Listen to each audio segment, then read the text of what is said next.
All good? Yeah. Sweet. Okay, so hello everyone. Welcome to part 2 of the Math1081 workshop.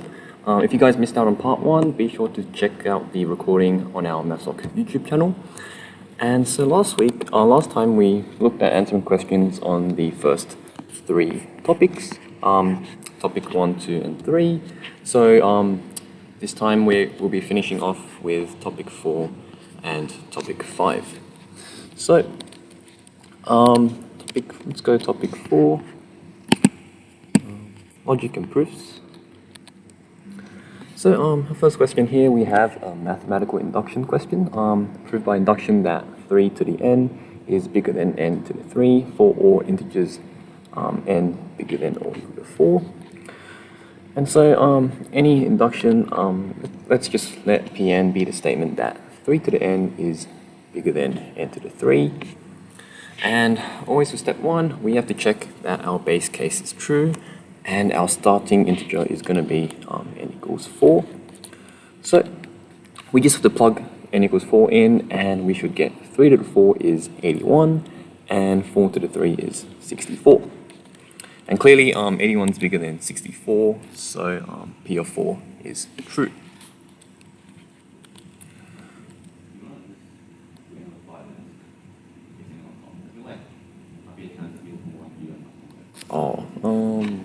Like restart the stream or just continue?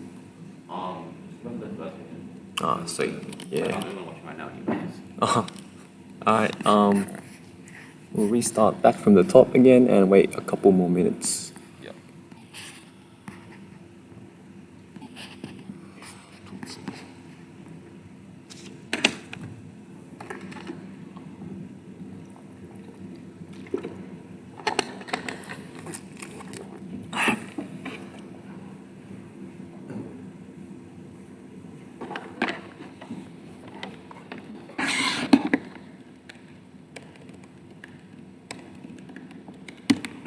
Wait, what? Redo my intro or no? I guess if someone walks in and hears restart the intro. But no, but like if someone watches the recording, they're like introducing twice. Yeah.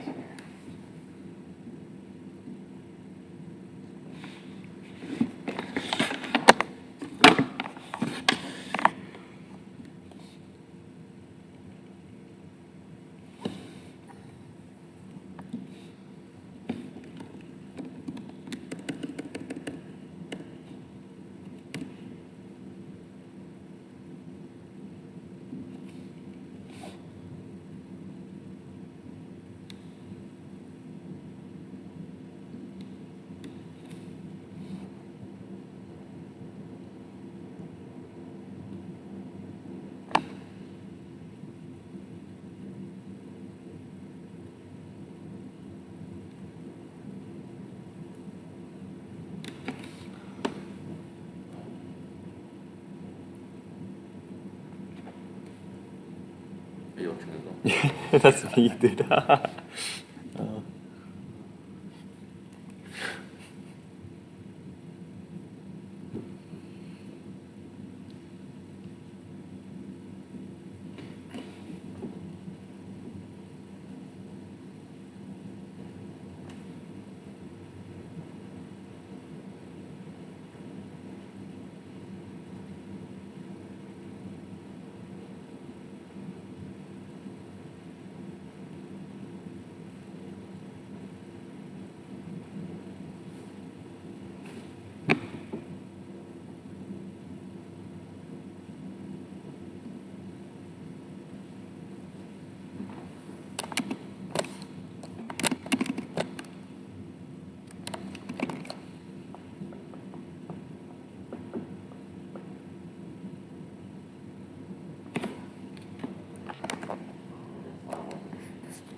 All good?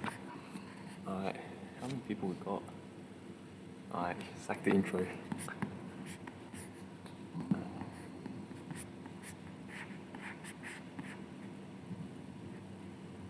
Okay, so we have a mathematical induction question, and we want to prove by induction that 3 to the n is bigger than n to the 3 for all integers n bigger than or equal to 4. So let's first let P of n be the statement that 3 to the n is bigger than n cubed. And for step 1, as always in every induction, we want to prove the base case is true. And in this case, our base case is going to be when n equals 4. So we just have to plug n equals 4, and we get 3 to the 4 is 81, and 4 cubed is 64. So clearly 81 is bigger than 64, and P of 4 is true. So our base case is true. So for step 2, we want to assume P of k is true for all integers k bigger than or equal to 4. So we have 3 to k is bigger than k to the power 3. And next we want to now prove that P of k plus 1, or the next integer, is also true. So we want to prove that 3 to the power k plus 1 is bigger than k plus 1 to the power 3. And if you expand out your right hand side using your binomial expansion, you want to essentially prove that the left hand side is bigger than this expanded version on the right over here. So to start,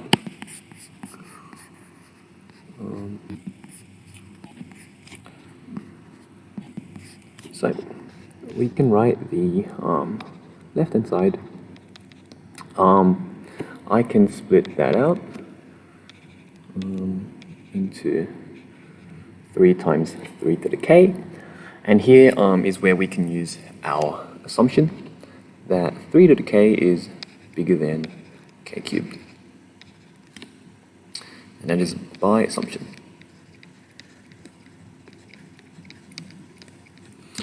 Okay, so you want to prove that this is bigger than what we have on the right over here. And firstly, you want to notice that we have a k cubed term. So here we can split out 3k cubed into k cubed plus 2k cubed. But if you look at our next term over here, we have a 3k squared. And let's now reduce the power down. So this is going to be plus 2k times k squared. But since we know that k is bigger than or equal to 4, we can now write this as 8k squared. Since k is bigger than or equal to 4. And again, as you would guess, we just repeat this process. So we get k cubed plus 3k squared plus 5k squared. And if you look at our next term, we have 3k. And I'm going to again reduce the power down by 1. So that's going to be plus 20k. Again, since k is bigger than or equal to 4. And let's move back up here. Again, we can repeat the process. 3k squared plus 3k plus 17k. And we know this is going to be greater than or equal to 3k squared plus 3k plus 1. Again, since we know that k is bigger than or equal to 4. And this is essentially our right hand side. And so we know that step 2 is also true. So again, step 3, because P of k plus 1 is true, if P of k is true, then P of n is true for all integers n bigger than or equal to 4. Okay, sweet. Next question here is we want to prove that the cube root of 3 plus root 2 is irrational. Now when something is irrational, there's not really anything that we can really do. As opposed to having something being rational, we can express it in the form of an integer over another integer. And so here, contradiction would be really, really useful. So, again, assume for a contradiction that our expression here is rational. So then I can express it as a on b, where a and b are positive integers. So the thing with contradiction is that we're trying to get to like a statement that's obviously false, but we don't really know like what to do. So oftentimes with contradiction, we want to be playing around with our statement. Here I'm just moving the root 2 over. So the next step, I can cube both sides. So if we expand the right-hand side using our binomial expansion, we should end up with this result over here. And notice we have b terms in the denominator, so I'm going to multiply both sides by b cubed to get rid of the fraction. So notice that we have root 2 and root 2 over here. So why not group those two root 2 terms over and factorize it out. So we get, move the root 2 terms over and factorize. And so now notice we can now make root 2 the subject, and we get this expression over here. Now since initially we defined a and b to be positive integers, then notice that whatever we have at the numerator, that would also be an integer. And whatever we have in the denominator, that would also be an integer.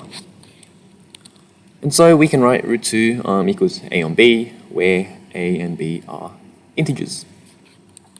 And so we can say that root 2 is rational. Now, I'm sure you guys know that you guys proved it many times that root 2 is actually irrational. And this is a contradiction, as root 2 is irrational, and our assumption is false. So we have cube root of 3 plus root 2 is irrational.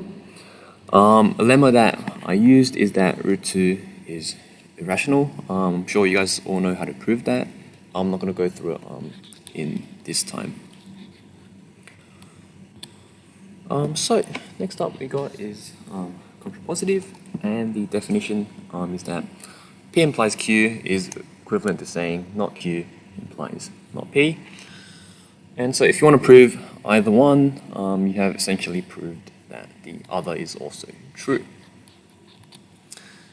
So for our question, for all positive integers n, prove that if 2 to the n is minus 1 is prime, then n is also prime. So notice that we have, like, I guess, a more complicated expression in the if and a simple expression in the then. So here would be a really good time to use the contrapositive. And so again, we flip the ifs and thens and then negate both the statements. So instead, we're proving that if n is not prime, then 2 to the n minus 1 is also not prime. So for our proof, I'm gonna let n be a positive integer, and suppose n is not prime. Now, if n is not prime, it's not necessarily composite.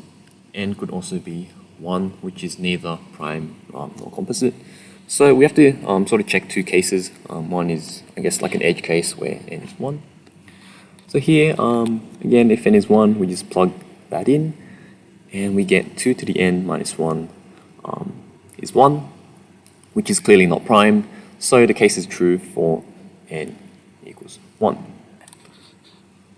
So again, for case 2, n is composite, so we can write n equals ab, where a and b are not like 1 and itself. So here we have a restriction that a and b are greater than 1, so that essentially eliminates the case where a and b are 1 and itself. So again, we can plug n in, and we get 2 to the power ab minus 1. And so notice that we can write that as 2 to the power a to the power b minus 1, right? And so what we want to do here is actually use our factorization. So I sort of want to prove that 2 to the n minus 1 is composite, so we can now like sort of factorize this out. And notice that this first statement, the second statement here is clearly bigger than 1. And the first one here, since a is bigger than 1, then this is also bigger than 1. Right, so we have both the factors being bigger than 1. So we can conclude that that 2 to the power n minus 1 is ab, where a and b are positive integers and bigger than 1. So we can conclude that when n is composite, 2 to the power n minus 1 is not prime. And so we have in both cases that the contrapositive statement is true, and so we can conclude that the original statement is also true for all positive integers n.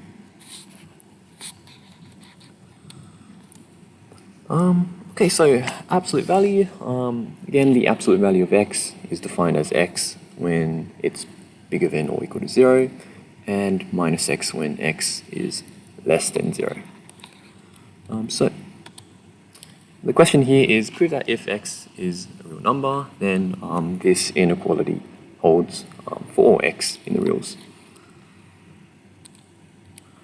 Now notice that we have the absolute value, and that's a really good indicator that we're going to be needing cases.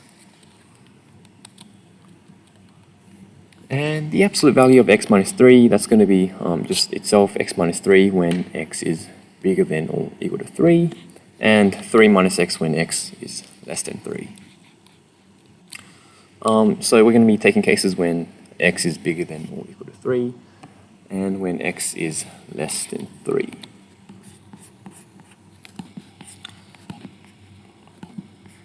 So case 1, we want to take x bigger than or equal to 3.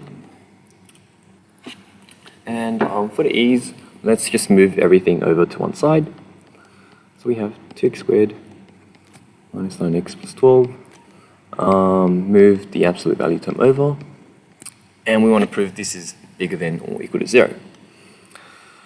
So since x is bigger than or equal to 3, I can just remove the absolute value. Now expanding this out, we should get minus x squared plus 3x. And now let's collect all our terms, and we should get x squared minus 6x plus 12. And we want to prove this is bigger than or equal to 0. So notice that if I complete the square,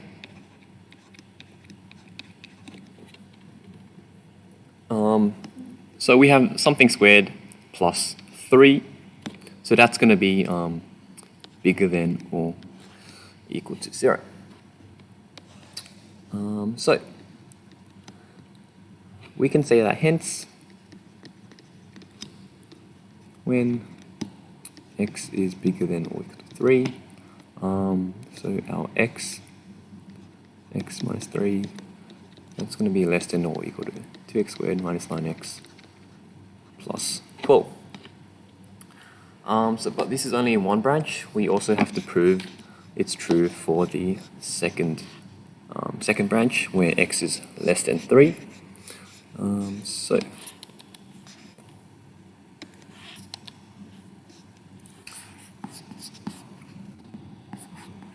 case 2, x is less than 3. And again, we're going to be moving everything over to one side. So we have 9x plus 12 minus the absolute value.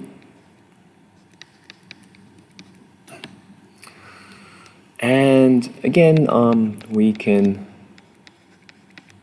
expand out the absolute value, and that's going to be 3 minus x, since x is less than 3. And so we just expand and collect our like terms, and we end up with equals 3x squared minus 12x plus 12, and we need to prove this is bigger than or equal to 0. So notice we can pull out a 3, and notice that we also have a perfect square. And so perfect square, that's going to be bigger than or equal to 0. And so again, hence for x less than 3, our inequality is also true.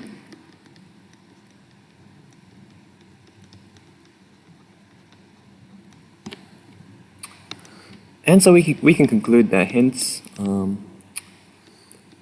for all x in the reals, this inequality is also true.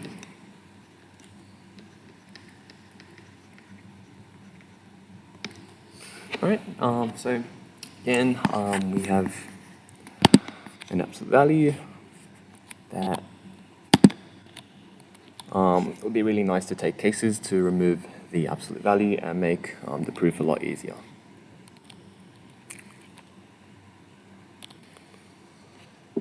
Okay, so next one here is we have like an infinite sequence of integers, and we say that an is eventually even if and only if that there exists an m in the integers such that for all n bigger than m, an is even.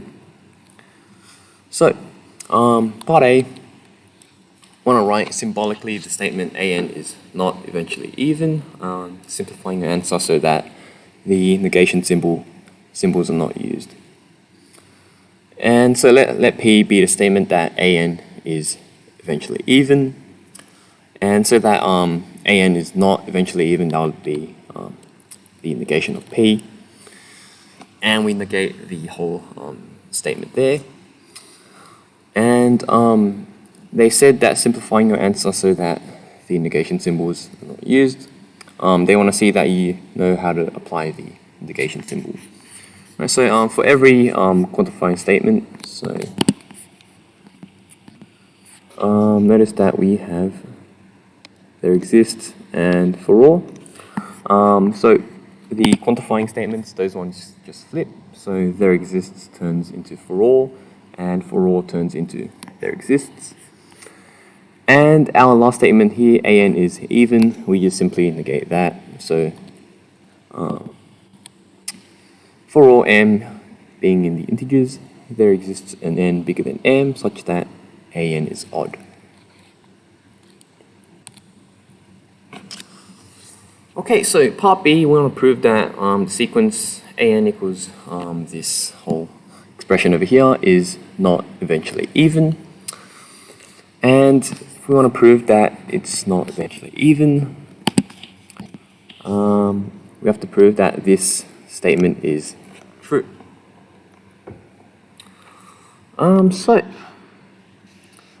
So the first thing, ultimately you want to prove that an is odd. So the first thing I want you to notice is that we can write an as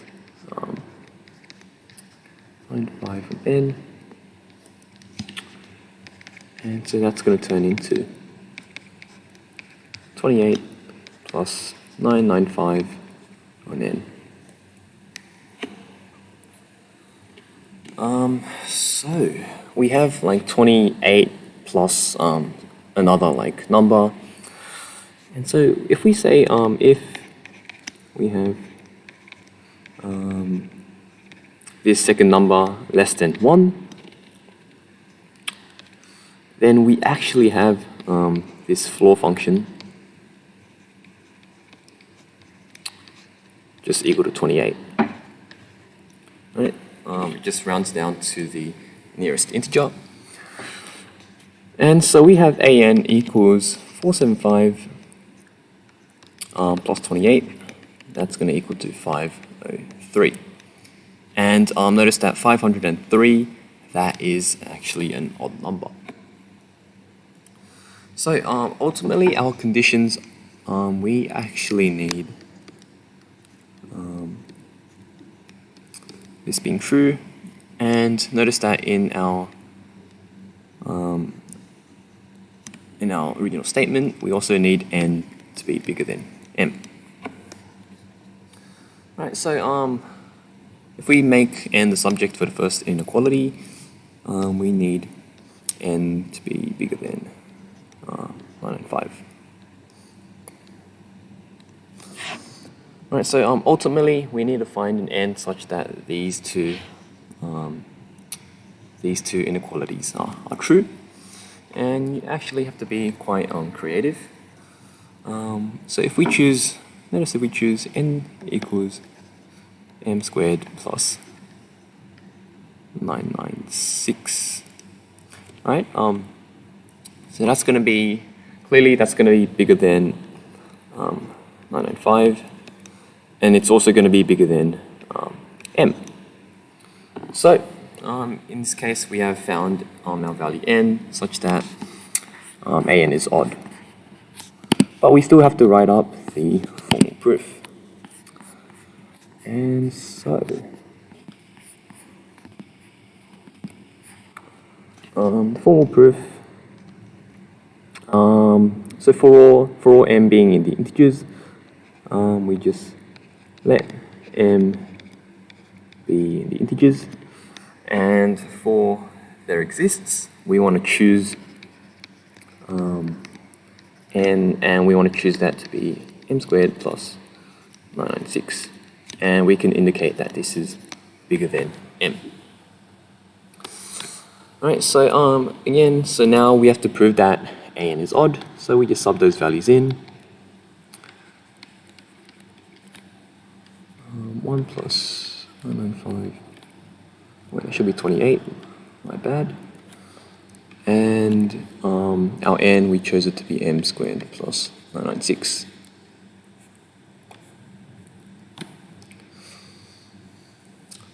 So this is going to condense all the way down to 475 plus 28, since we can say 0 in between 995, m squared plus 996, and that's less than 1.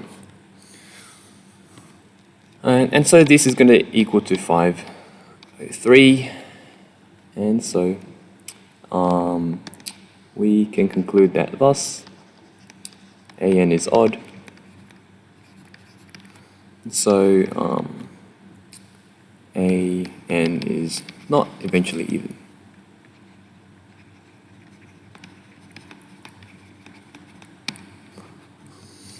Right, so again we have our formal solution. So the first part involves just playing around with what we have and trying to find the value n, and then the second part is the formal proof, where we actually I guess write up the proof.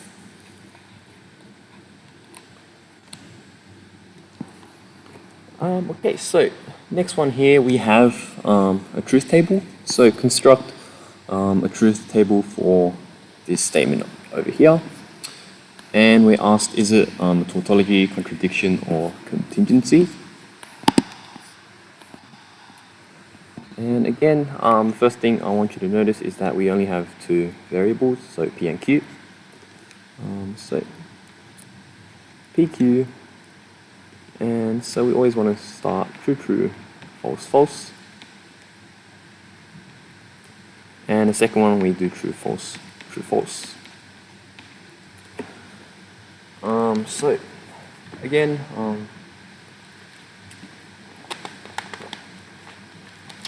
we want to write the intermediate steps. So the first one we can write it as p and q.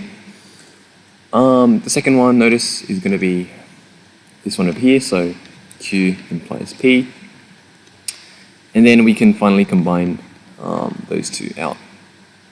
So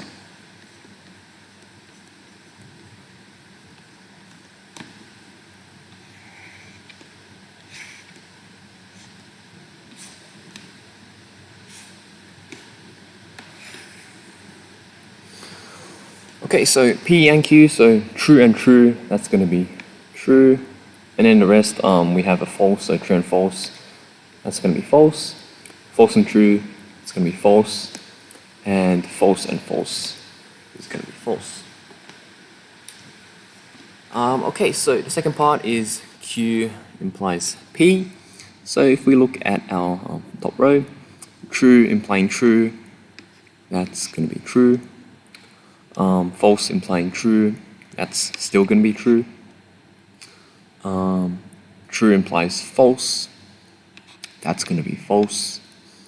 And false implies false, that is still true.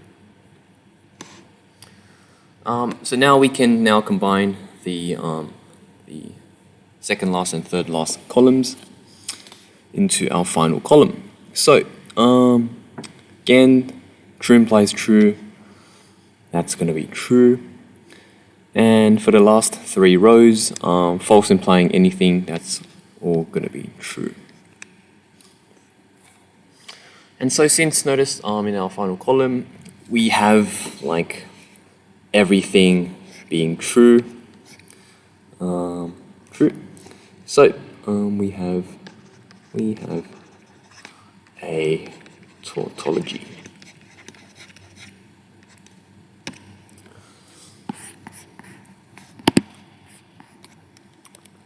Okay,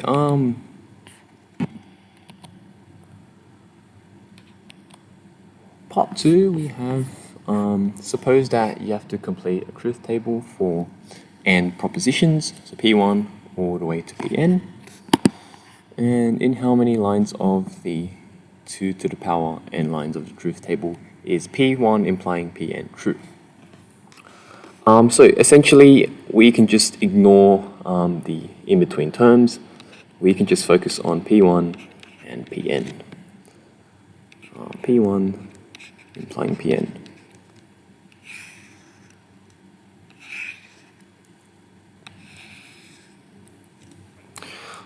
So again, we're going to be having 2 to the power n lines.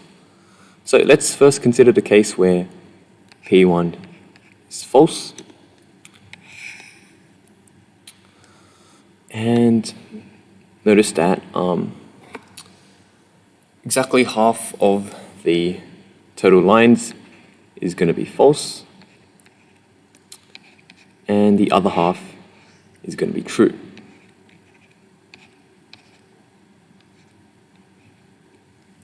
Right, so let's have a look at our first case where P1 is false. Now, whatever Pn is, false implying anything, so false implying anything is always true, always true.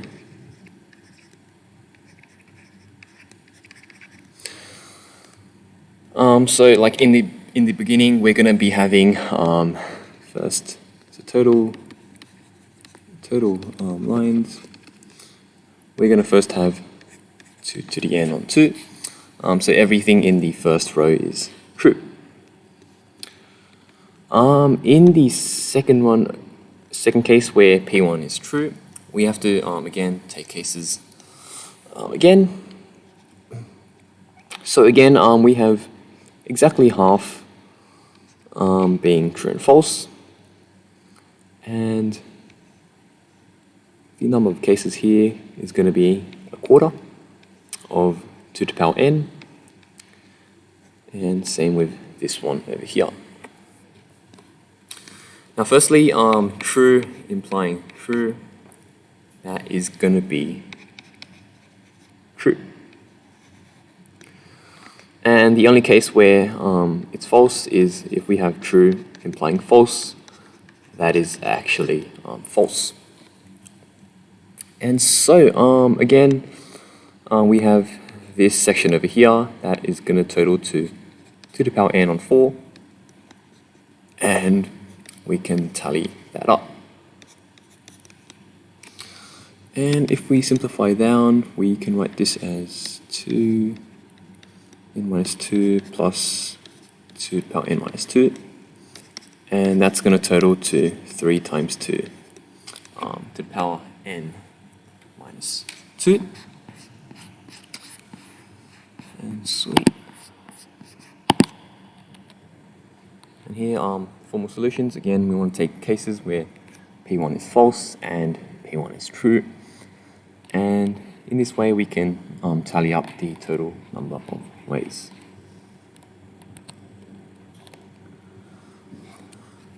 Okay, so the next one here is from 2016. We sort of have like a rules of inference question over here. And we want to consider the following arguments. And so part A, we want to express the arguments in symbolic logical form using the labels G, T, M, and W. The first one here, I'll have a good holiday only if I have both time and money. So how I like to think about this is just delete the only if and then move the if at the front. So this pretty much turns into if I will have a good holiday, then I have both time and money. And so good holiday, that's going to be G, implies T and M.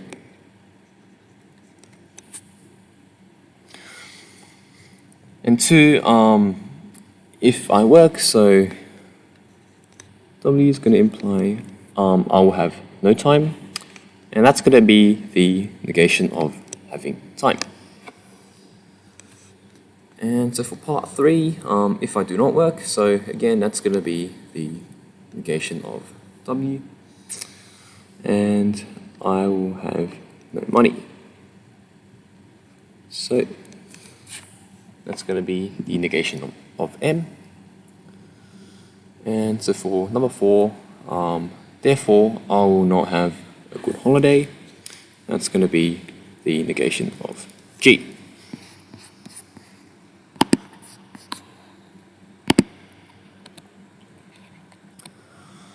Okay, so part B, we want to show that P of 4 can be logically deduced from the previous statements.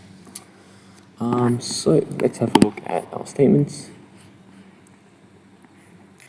Notice we want to conclude that not G is true. And the only other proposition that contains G is P1.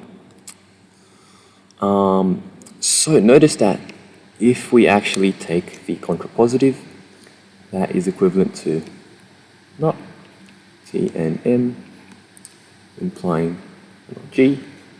And this is how we reach the not G conclusion.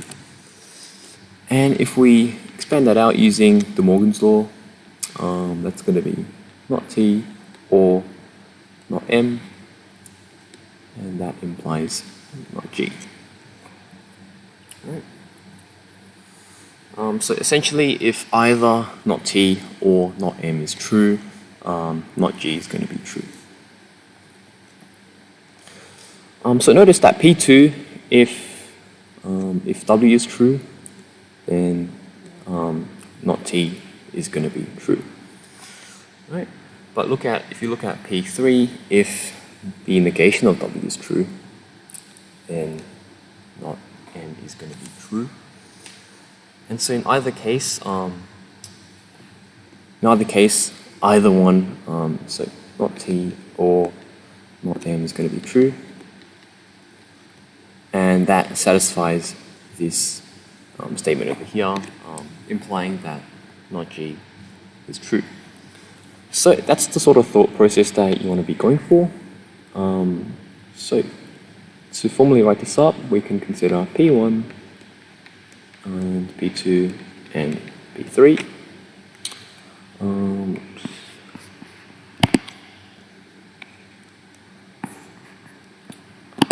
Okay, so that's going to be equal to W implying T and not W, implying not M, and we have not T or not M, implying not G. Okay, and if you look at the first one here, we have, I guess, W and not W. And so this is actually going to collapse down to not T or not M. And also the second part over here. And this is known as your case exhaustion.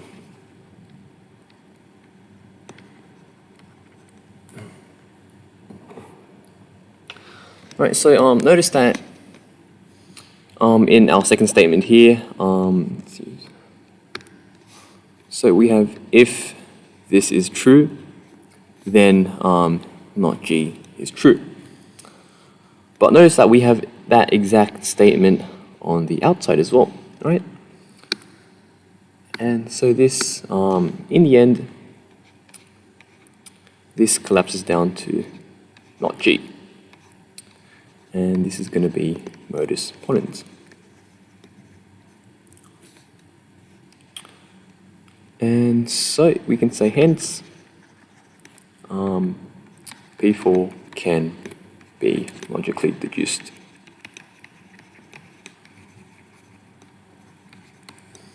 Right? Okay, sweet. Again, same process. We want to consider P1 and P2 and P3, and then use our laws of algebra to simplify it out down to P4.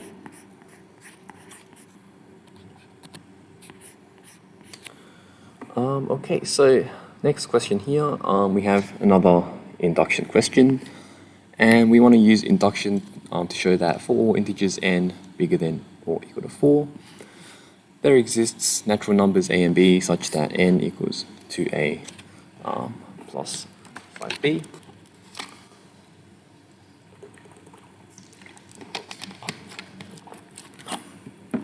Again, with any induction, so let P of n be the statement where there exists a and b in the natural numbers such that n equals 2a plus 5b.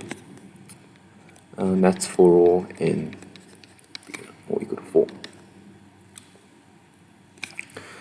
Alright, so with any induction, we want to prove firstly the base case is true. So our starting case is going to be n equals 4, and we want to check P of 4 is true. So notice that 4, I can write that as 2 times 2 plus 5 times 0. And we can say where 2 and 0 are elements of the natural numbers. And yeah, that's essentially it. We proved that there exists natural numbers a and b such that P of 4 is true. So we can say P of 4 is true. Right, so step 2, that's going to be where your assumption comes in. And we want to assume P of k is true for all k bigger than or equal to 4. And we are required to prove that P of k plus 1 is also true.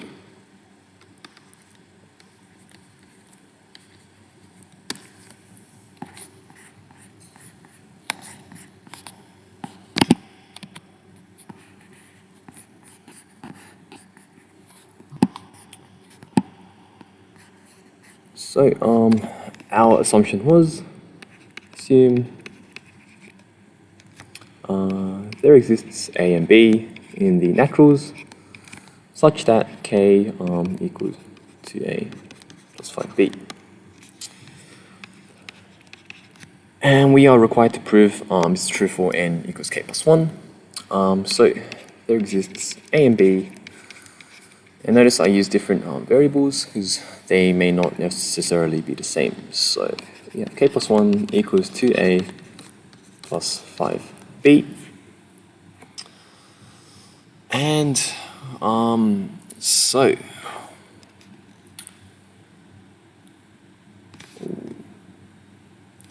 so notice that, again, if we start from the left-hand side,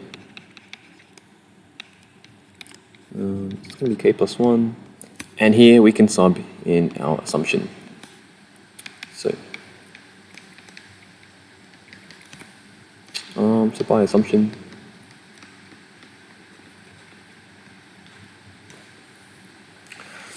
and we have to somehow put that in the form of 2A plus 5B, where A and B are natural numbers. So in this case, it's actually quite difficult to do that. It's not that simple. But if this, what if that k plus 1 was instead k plus 2, right? So we have instead k plus 2, and this would be a 2. And so, if that becomes a 2, then we can actually factor the 2 out.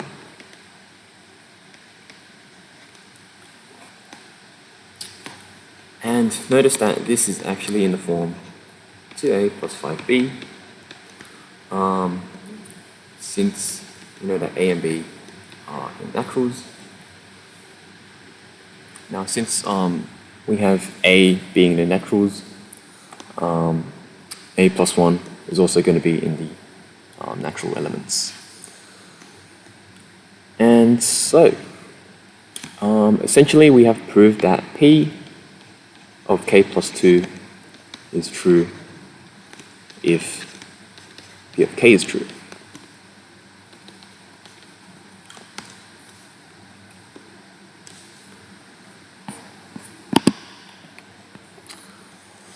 And so, essentially what we have done is that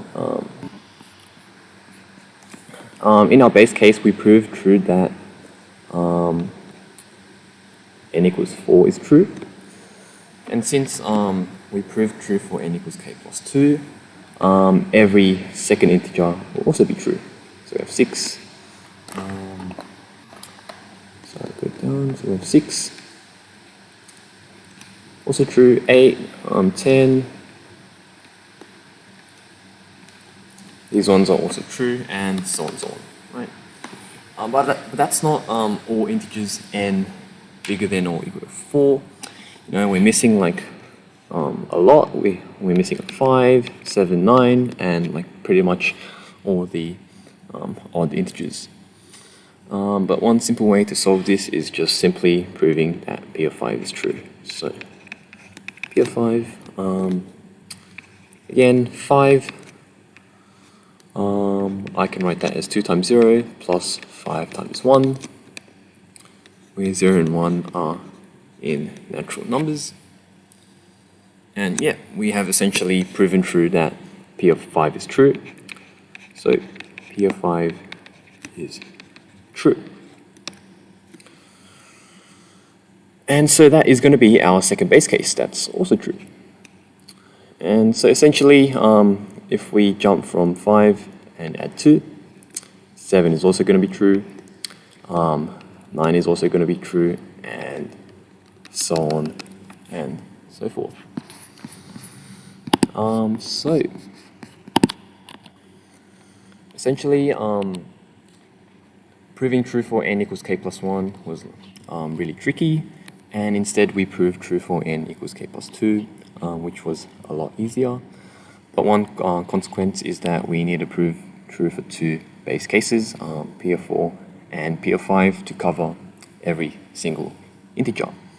And step 3, hence, because P of 4 and P of 5 is true, and P of k plus 2 is true if P of k is true, then we have P of n is true for all integers n bigger than or equal to 4. And that is going to be it for the induction. And that is it for topic 4. The next topic is going to be on graphs, and I'll be handing it over to Jay, who will be presenting the final topic.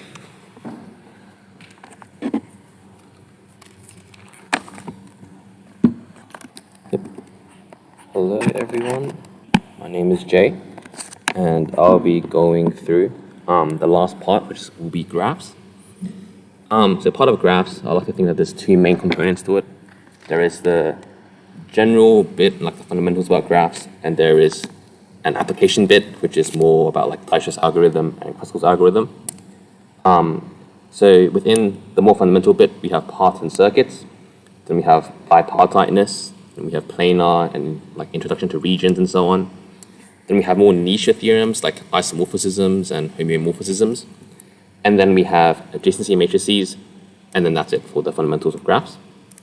So let's get started with, I guess, paths and circuits. So the main types of paths and circuits that you will learn in 1081 will be Euler paths, Euler circuits, Hamilton paths, and Hamilton circuits. So firstly here we have a Euler path. A Euler path is a path that passes through every single edge of the graph G exactly once. So for example, if you have a graph, I don't know, maybe something like this.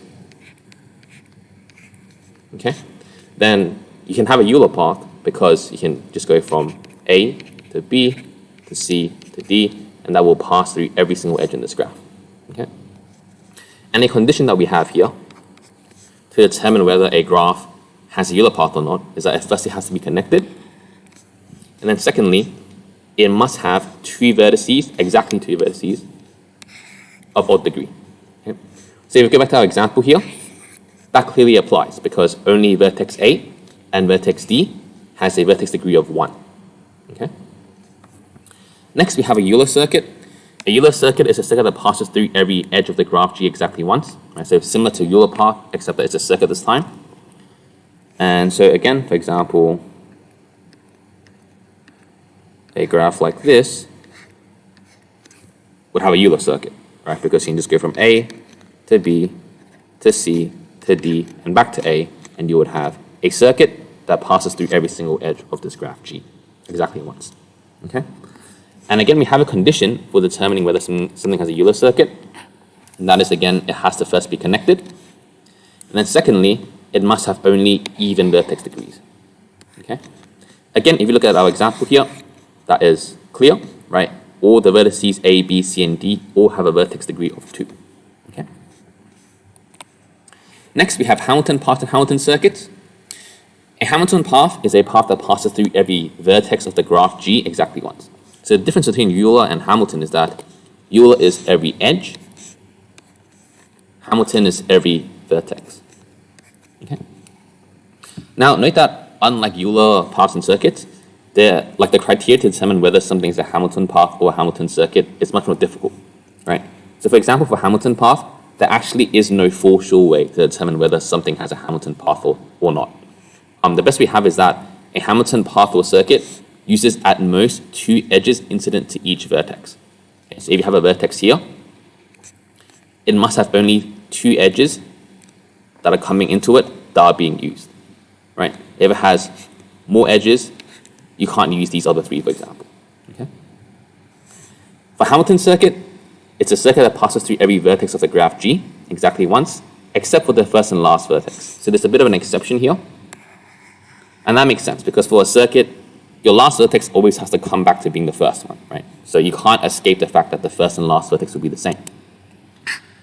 And again, like Hamilton paths, the criteria are a bit more messy, right? So for example, there's one here. If a graph G has a Hamilton circuit, then the circuit must include all edges incident with vertices of degree 2. So be careful here. This isn't saying that if you have a graph where all edges incident with vertices of degree 2 exist, then there's a Hamilton circuit. It's the other way around. It's saying that if G does have a Hamilton circuit, then the circuit must include all edges incident with vertices of degree 2. Yeah? So this statement here is not a conclusive proof of something having a Hamilton circuit. It's just an extra condition that arrives if something does have a Hamilton circuit. This next condition, though, is a bit more useful. It's much messier than the ones in Euler-Path and Euler circuit, but it is a for sure way to determine whether something has a Hamilton circuit or not. So if G is connected, is simple, and has more than 3 vertices, and each vertex has a degree of at least n on 2, then G has a Hamilton circuit. Yeah, so it's a much more complex or complicated for sure way guarantee than for Euler's, but at least it's a way to guarantee that something has a Hamilton circuit. Okay, so now let's move on to an example. Example 1 here, you have a graph denoted by G, and you ask 3 questions. You ask firstly, does G have a Euler path? Does G have a Hamilton circuit? And is G bipartite? We'll come back to see a bit later when we go through what bipartite is. We'll focus on A and B for now. Okay, firstly, so does G have a Euler path? Right? Remember Euler path is a path that passes through every single edge of your graph. Okay? Let's go back to our theory slide for a bit. In order to determine whether something has a Euler path, we need a few conditions. Firstly, that's connected. And secondly, that there are exactly 2 vertices of odd degree. Okay? Let's try check for these 2 conditions in our graph G. Firstly, it is connected. Right? Because every single vertex can get to every other vertex. Okay? Secondly, does it have exactly 2 vertices of odd degree? So we need 2 vertices of odd degree. Okay. Well, let's count. For A, you have 1, 2, 3, 4. For B, you have 1, 2, 3, 4. For C, you have 1, 2, 3. For D, you have 1, 2, 3, 4. For E, you have 1, 2, 3, 4. And finally, for F, you have 1, 2, 3, 4, 5. So by looking at our working out so far, it does seem that G will have a Euler path because vertices C and F have degrees of 3 and 5. So there are exactly 2 vertices of odd degree. So this should be a yes. Okay, let's just double check over our answers. Yep, so it does have a Euler path, and it's exactly the reasoning we gave. G is connected, and G has exactly 2 odd vertices at C and F. Okay. Next, let's have a look at part B. Does G have a Hamilton circuit? Explain your answer. Okay. Again, let's go back to the theory slide for Hamiltons for a second.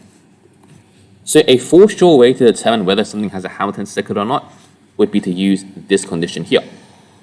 Right. It's a bit more complicated, so we have to check for a few things. We have to check for connectedness. We have to check that it's simple. We have to check that there's more than 3 vertices. And we have to check that each vertex has a degree of more than n on 2. Okay?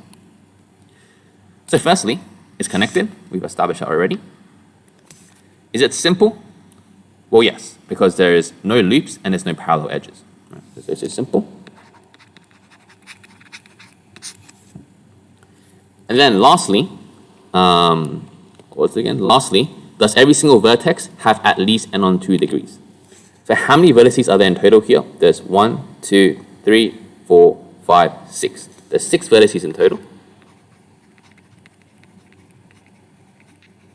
All right, I guess this is part B, this is part A. There's 6 vertices in total. So what is n on 2 vertices? Well, that'll just be 3, right? 6 divided by 2 equals to 3. So we need to check that for every single one of our vertices, it has at least a degree of 3. We've done all the working out in part A already, and clearly it's true, right? There is no vertex here that has a degree less than 3. So it should be that G does indeed also have a Hamilton circuit. Okay. Let's cross check that with our answers. Yep. So G does have a Hamilton circuit. Firstly, G is connected, simple, and has more than 3 vertices. And G has 6 vertices, and each vertex has a degree greater than 3. So it does have a Hamilton circuit. Okay. So that's example 1. And like I said, we'll return to example C a bit later, because that has to do with bipartiteness, and we haven't gone through what that means just yet. Okay. Let's go into example 2 here. So in this case, we are denoting this graph here by the capital letter K. Again, it's very similar to example 1, where firstly you're trying to deal with Euler-Parsons circuits and Hamilton-Parsons circuits. Okay? So the first part is saying that K has a Euler circuit. The Euler circuit, remember, is a circuit that passes through every single edge of your graph. Okay? Again, let's go back to our theory slide on Euler circuits and see what was the condition we needed in order to prove that something is a Euler circuit. Okay? So the condition is here. In order for a graph to have a Euler circuit, it must firstly be connected. And secondly, it must have only even vertex degrees. Okay? So let's get back to our graph K and check that these 2 conditions are true. Firstly, is our graph connected? Yes, it is, because from any vertex you can get to any other vertex. Okay? Our graph is connected.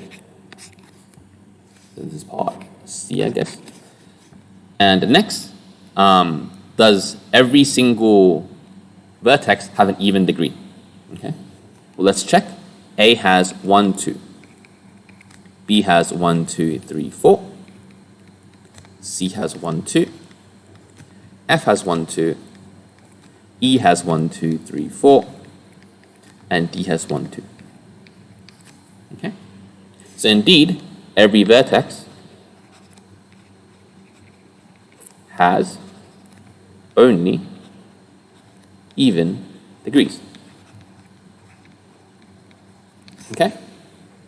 So by these 2 conditions, we can conclude that, yes, K does indeed have a Euler circuit. Okay. Let's again cross-check this with our answers.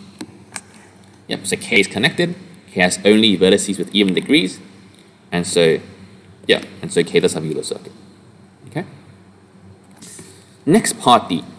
Show that K has no Hamilton circuit. Okay? This question is a bit more complicated because unlike in example 1 where they asked you to prove that, or like unlike in example 1 where G does have a Hamilton circuit, we're not going to be using the for-sure method here to determine whether K has a Hamilton circuit or not. We're being asked to prove that it doesn't have a Hamilton circuit. Okay? To show this, we combine 2 different results as well as a proof by contradiction. Okay? Firstly, we have that if K did contain a Hamilton circuit, it should use up all edges incident with vertices of degree 2. Okay? Where did this come from? This came from our theory slide here. If a graph G has a Hamilton circuit, then the circuit must include all edges incident with vertices of degree 2. Right? So here it's a proof by contradiction because we're firstly assuming that it does have a Hamilton circuit. Then we're using this condition here. This one here. Okay? And we're applying that first. Okay? So if K does have a Hamilton circuit, all the edges incident with vertices of degree 2 must be used. If we get back to our diagram, that would be, let me change color here, that would be vertex A, vertex C, vertex D, and vertex F. They all have a degree of 2, and so every single edge incident to these vertices must be used. Okay? Next, we have that a Hamilton circuit uses at most 2 edges incident to any vertex. That again is on the theory slide. Okay? This is the one that was Hamilton path or circuit uses at most 2 edges incident to any vertex. Okay? Now combining these 2 results together, we can get a contradiction. Let's see how that happens. So, if, like by our first result, if all edges incident to a vertex of degree 2 has to be used, then it must mean that, again, let me change the color of my pen. Maybe I'll change it to orange. That must mean that this vertex here is used, right? This one must be used. This one must be used. This one must be used. This one must be used. This one must be used. This one must be used. This one must be used. And so in fact, the entire graph's edges must be used, right? And that's because every single edge incident to these vertices A, C, D, and F must be used. Now if you just focus on vertex B, for example, there's a problem. Remember, by our second result, it said that a Hamilton circuit uses at most 2 edges incident to any vertex, right? If you look at our vertex B here, all 4 of its edges are being used. And therefore, that's a contradiction, yeah? Because B must have at least, or at most, 2 vertices being used. No, sorry, 2 edges being used. But in this case, all 4 of its incident edges are being used. And therefore, we have a contradiction. And so, therefore, our graph K must not have a Hamilton circuit. Okay? Nice. All right. Let's move on to bipartiteness now. Okay? So, the definition of a bipartite graph is that a graph G is bipartite if there are 2 disjoint sets of V1 and V2 such that the union of V1 and V2 equals V, and every edge of G connects a vertex in V1 to a vertex in V2. Okay, so that's a bit of a mouthful. What does it mean actually?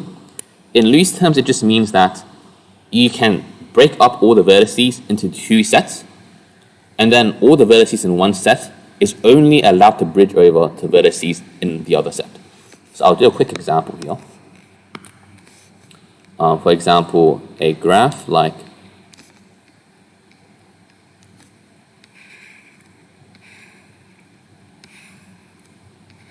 that, for example, would be bipartite. Okay, why is that? That is because all of the vertices on this side is firstly disjoint from all the vertices on this side, and secondly, these vertices here can only bridge over to the vertices over here. So if I call this V1 and this V2, the vertices in V1 is only allowed to bridge over to the vertices in V2, right? For example, if I was to draw this edge here, this would no longer be bipartite, right? Because this vertex is connecting to another vertex within the same vertex subgroup. Yeah? So this would be example.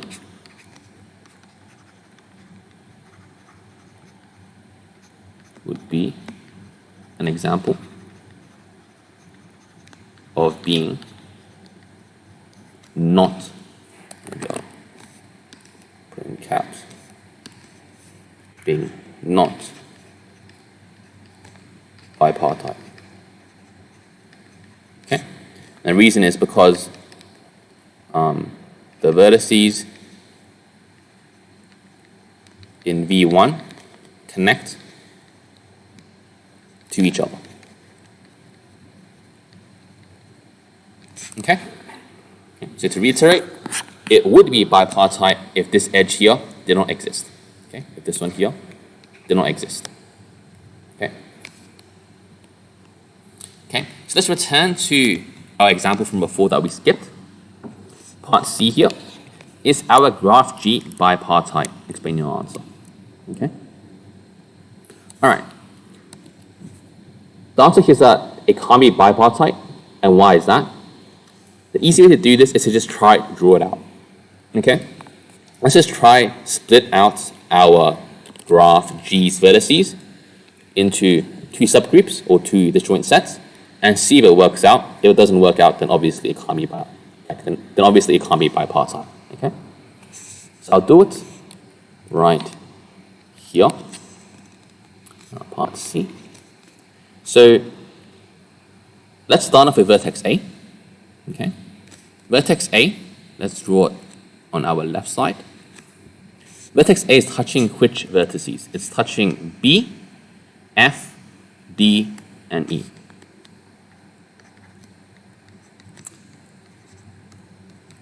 Since A is touching B, F, D, and E, if G was bipartite, then B, F, D, and E must be in the other disjoint set, right? If we call this V1, then this must be V2.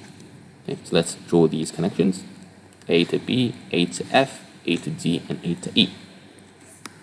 Okay, now let's keep going. Let's get the vertex B now. The vertex B is touching A, E, F, and C. Okay, so B is touching A, F, C. What is this? No, B is touching F, C, E, and A. Right. So B is touching F and E and C. Okay. By this point, we already have an issue, right? We can already conclude that G is actually not bipartite. Reason being, we just established that B, F, D, and E must be in the other disjoint set, not in the same set as A, right? But now we have that B is connected to F and E. F and E are elements both in V2, right? So B cannot be connected to F and E if our graph was bipartite. Yeah?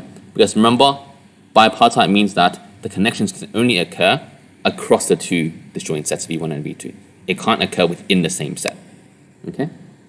So, again, if I just draw down this like a similar diagram down here, B, F, D, E. We have these connections. We also have these connections. Okay? So, it cannot be bipartite because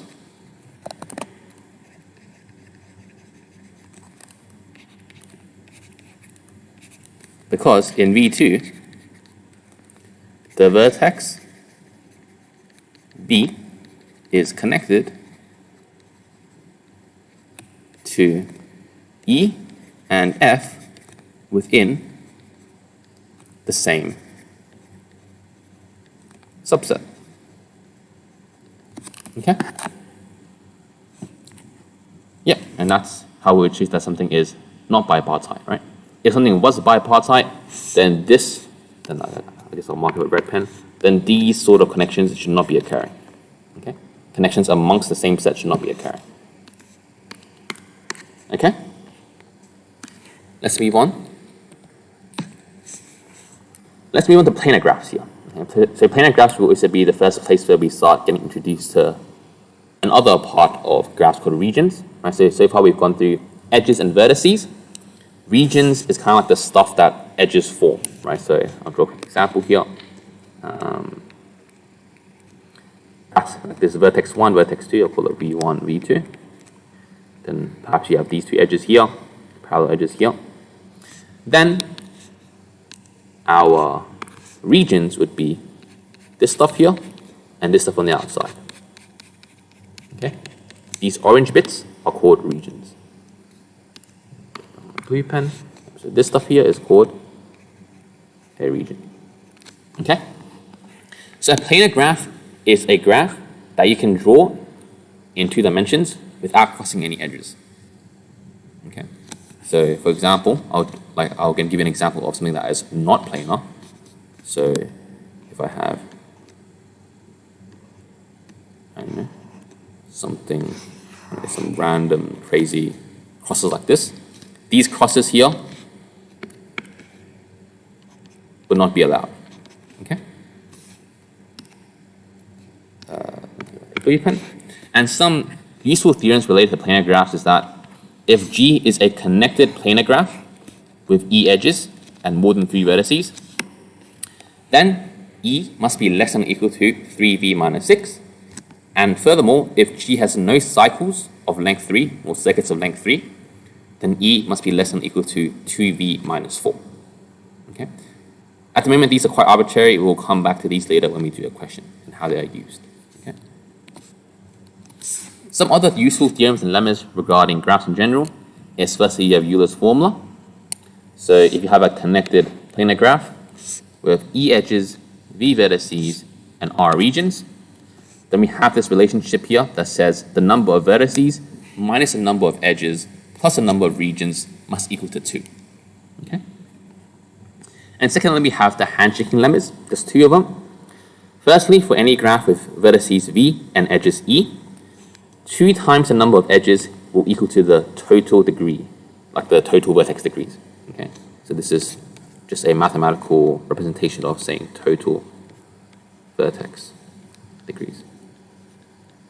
Okay? And if you have a planar graph with vertices v and r regions, then 2 times the number of edges will equal to the total region degrees.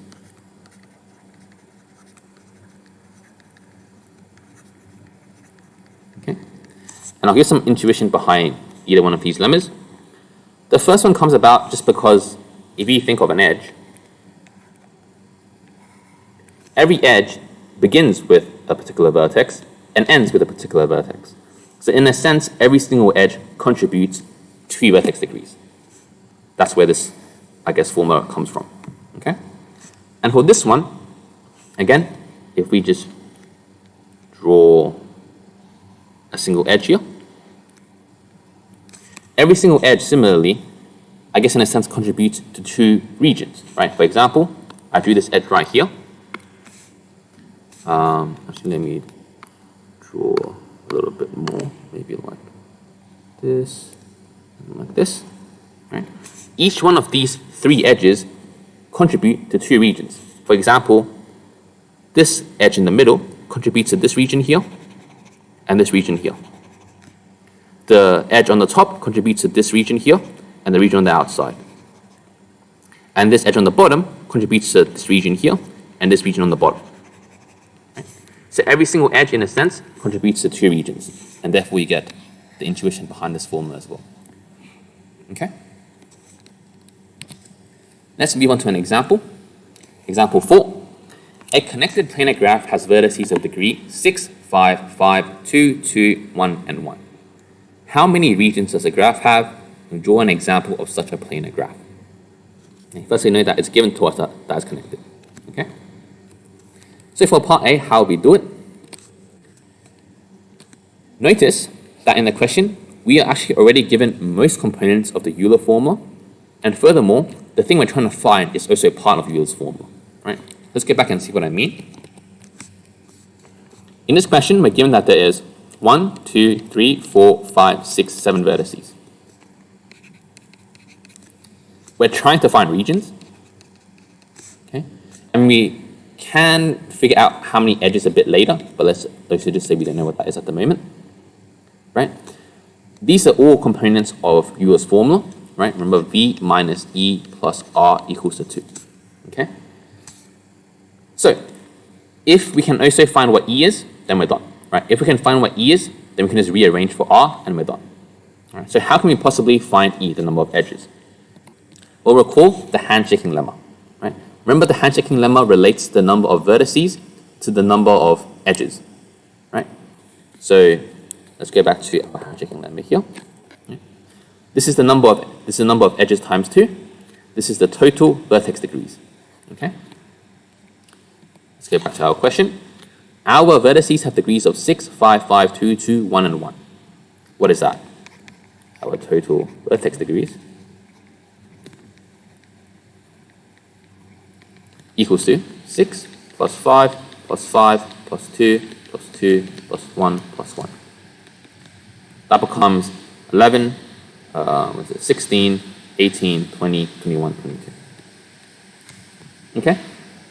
And so if we just chuck this into our handshaking lemma, we'd end up with the fact that we have 11 edges, right? Because 2 times E equals to 22, so E must equal to 11.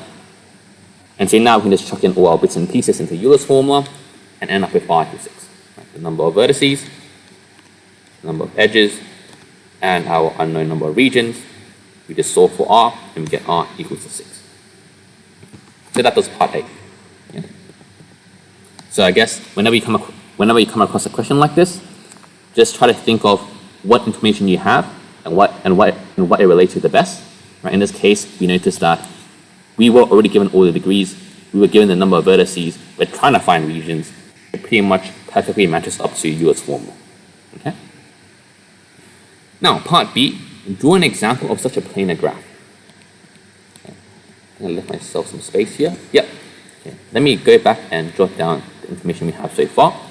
We have that our graph has vertices degrees of 6, 5, 5, 2, 2, 1, and 1. We also know that there are 7 vertices, there are 11 edges, and there are 6 regions. Okay?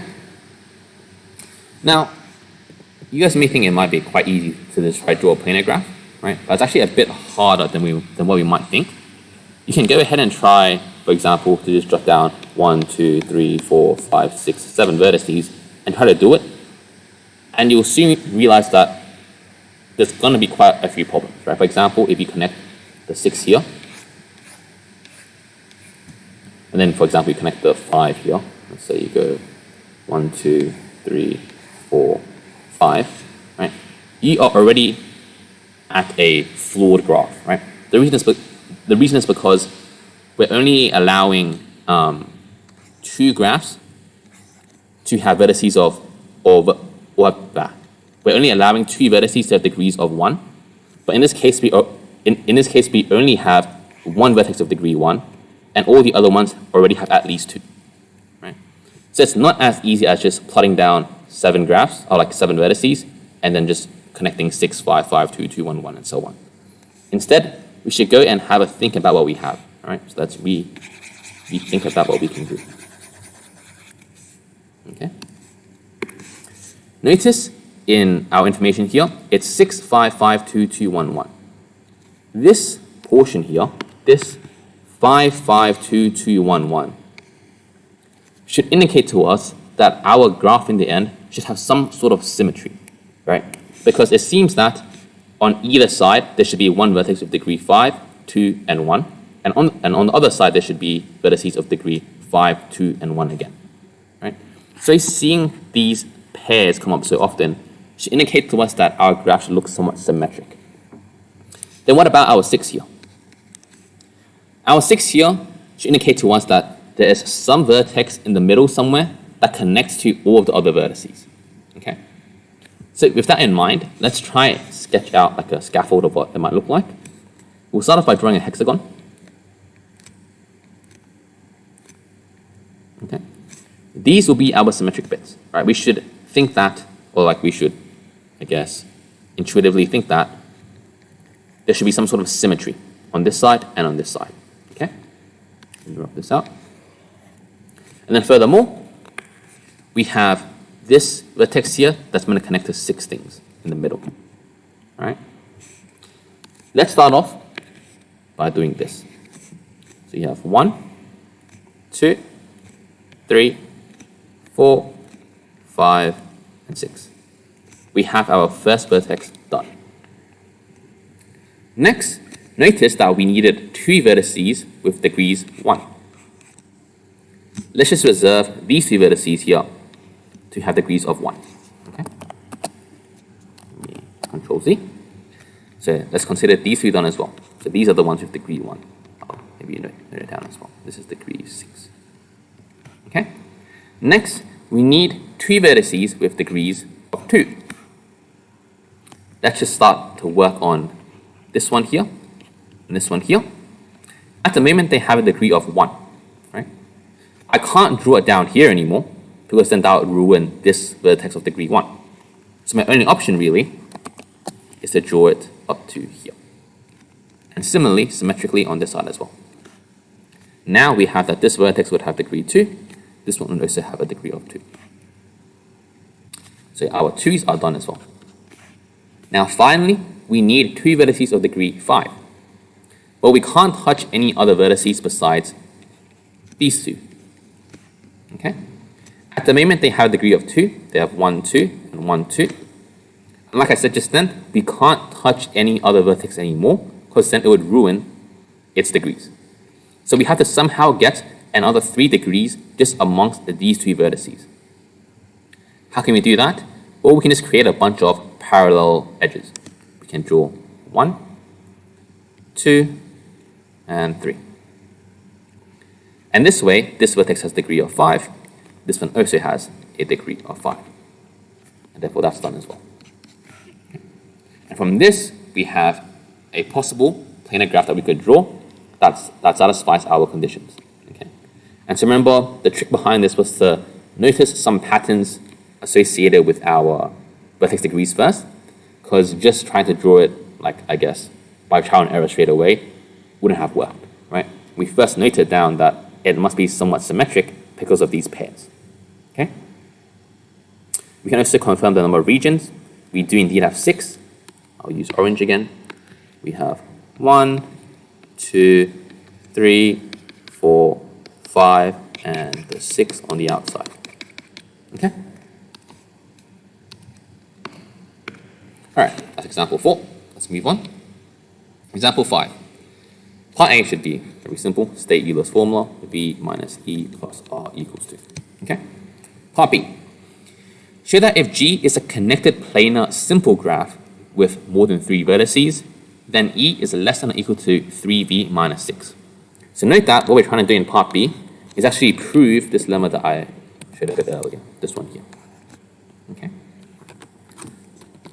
So note that this proof is actually a little bit difficult. It uses quite a few niche results, and I'll briefly go through it here. But just know that this question only came up in one of the exams I saw amongst all the ones that I saw. Typically, it's not often they'll ask you to prove one of the results learned in the lectures, right? It's more about applying it to further questions, which you'll see in part C. Right? In part C, we apply this theorem. But anyways, I'll go through how to do it a little bit, right, in part B. So let's start off. Firstly, since we're given that G is simple, connected and planar, and has more than 3 vertices, we can conclude that its regions must have at least a degree of 3. This itself is a very niche result that is learnt in your course. Okay, so if you get back to your course's lecture slides, you should see this sort of result somewhere.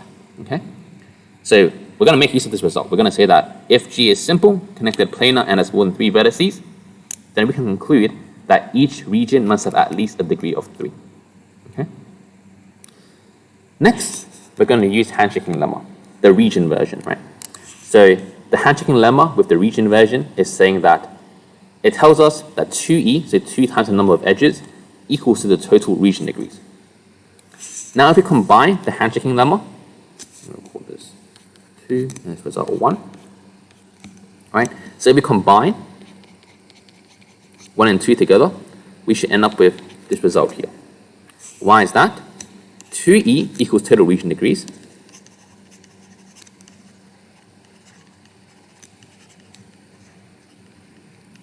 And we know that each region has at least a degree of 3. So this must be greater or equal to 3 times r. This is the number of regions.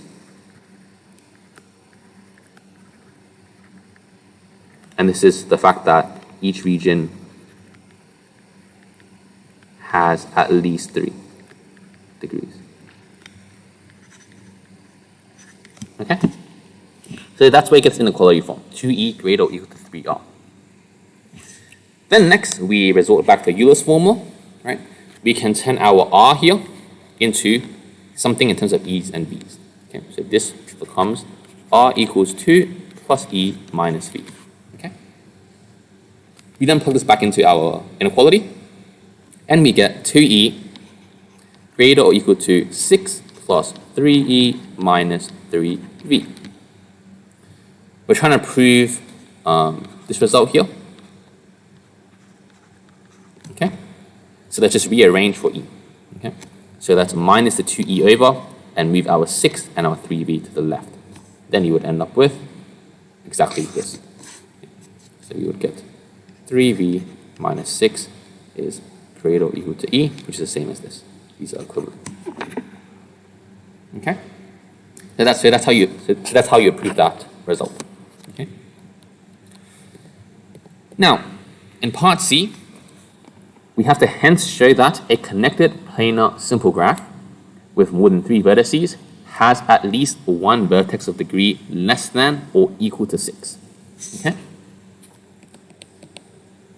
Note that it's a bit difficult to go ahead and just brute force this question. Okay?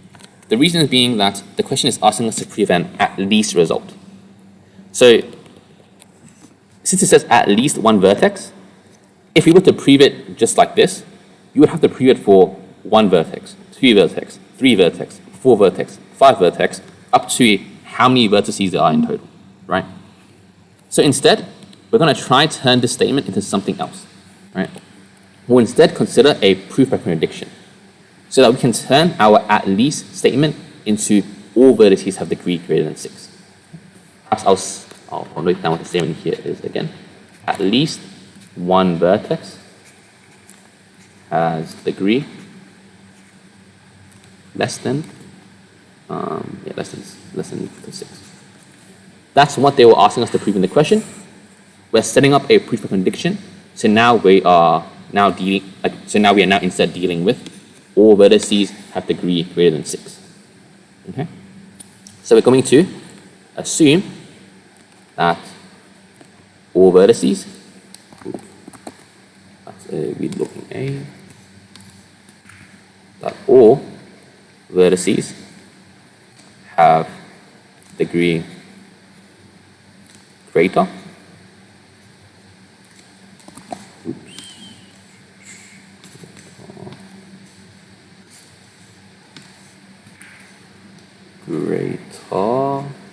than 6. Okay, and we will go ahead and show that by contradiction this cannot be true. Okay. So how can we make use of this statement that all vertices have degree greater than 6? Okay, let's firstly recall the handshaking lemma, the one that deals with vertices, and we have that 2 times the number of edges equals the total vertex degrees. Now, by our assumption that all vertices have degree greater than 6, we get the inequality that 2e must be greater or equal to 6v. Reason being, v is the number of vertices, and 6 comes from the fact that each vertex has at least a degree of 6. Okay? Divide by 2 on both sides, then you get e. So this turns into e greater or equal to 3v. Now that's a problem, right? If we go back to part B, we had just proved that this was true. That e has to be less than or equal to 3v minus 6. But now we're saying if we assume this to be true, we get the result that e has to be greater or equal to 3v. Right? So this is a problem, right? This must mean that our initial assumption that all vertices have degree greater than 6 must in fact be false. Right? So this must actually be false.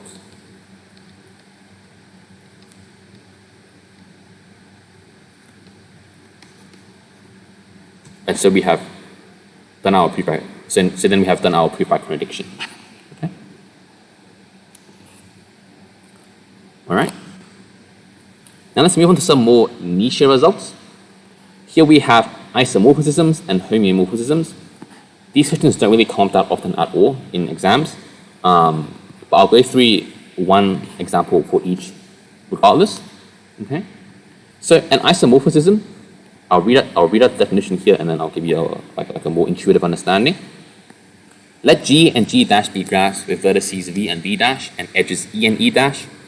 Then G is isomorphic to G dash if and only if there are 2 bijections, F and G, such that E is incident with V in G, if and only if GE is incident with FV in G dash.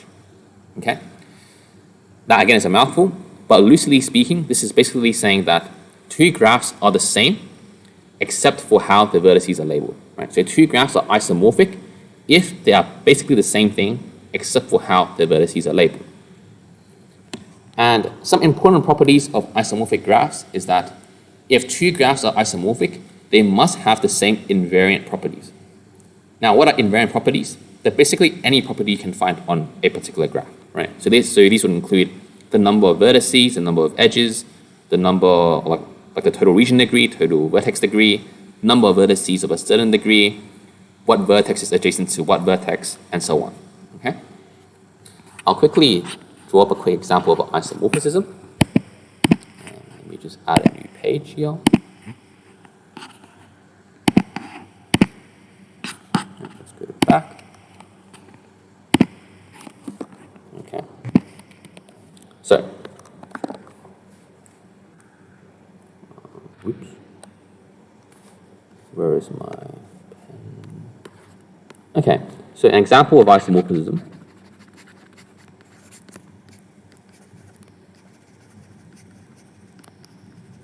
Okay, let's say you have a graph G1.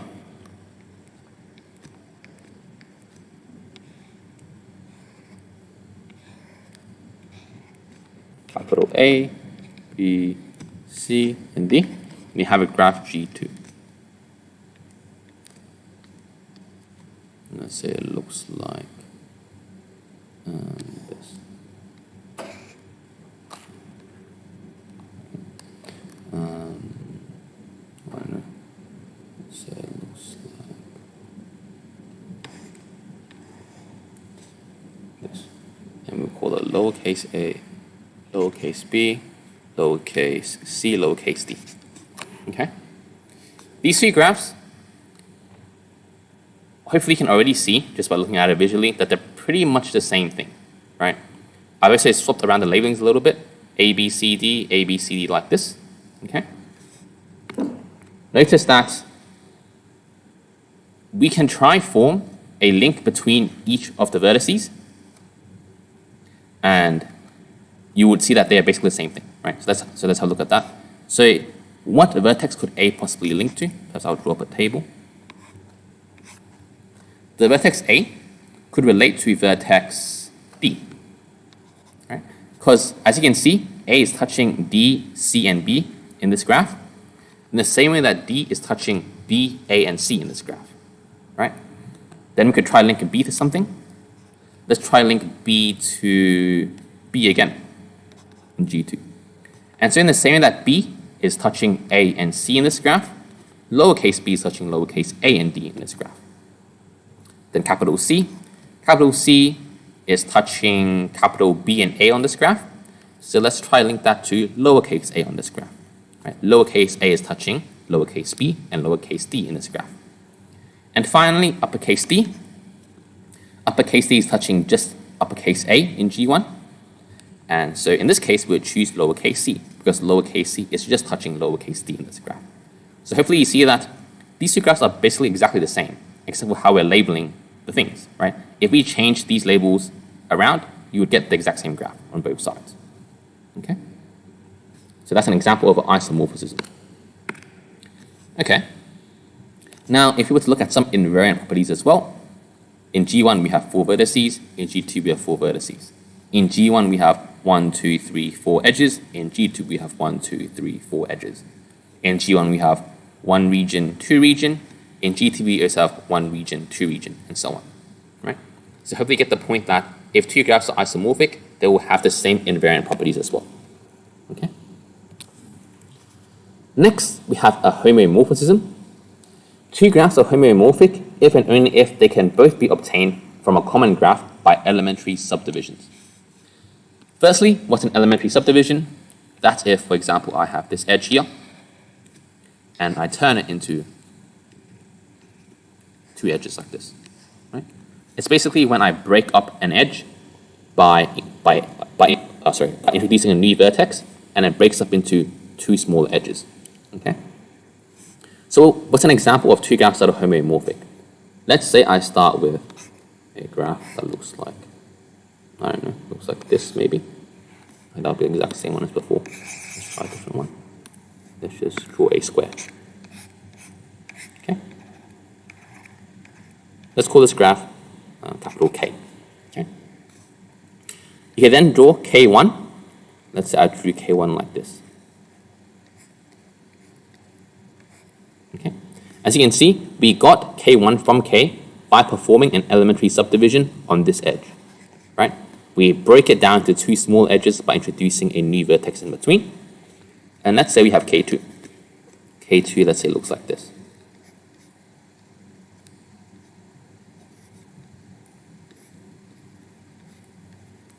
And again, just like K1, we got from K to K2 by breaking up this edge into two smaller edges by subdivision, right?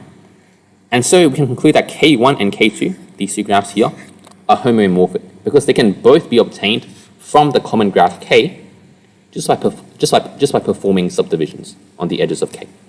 Okay. So this is an example of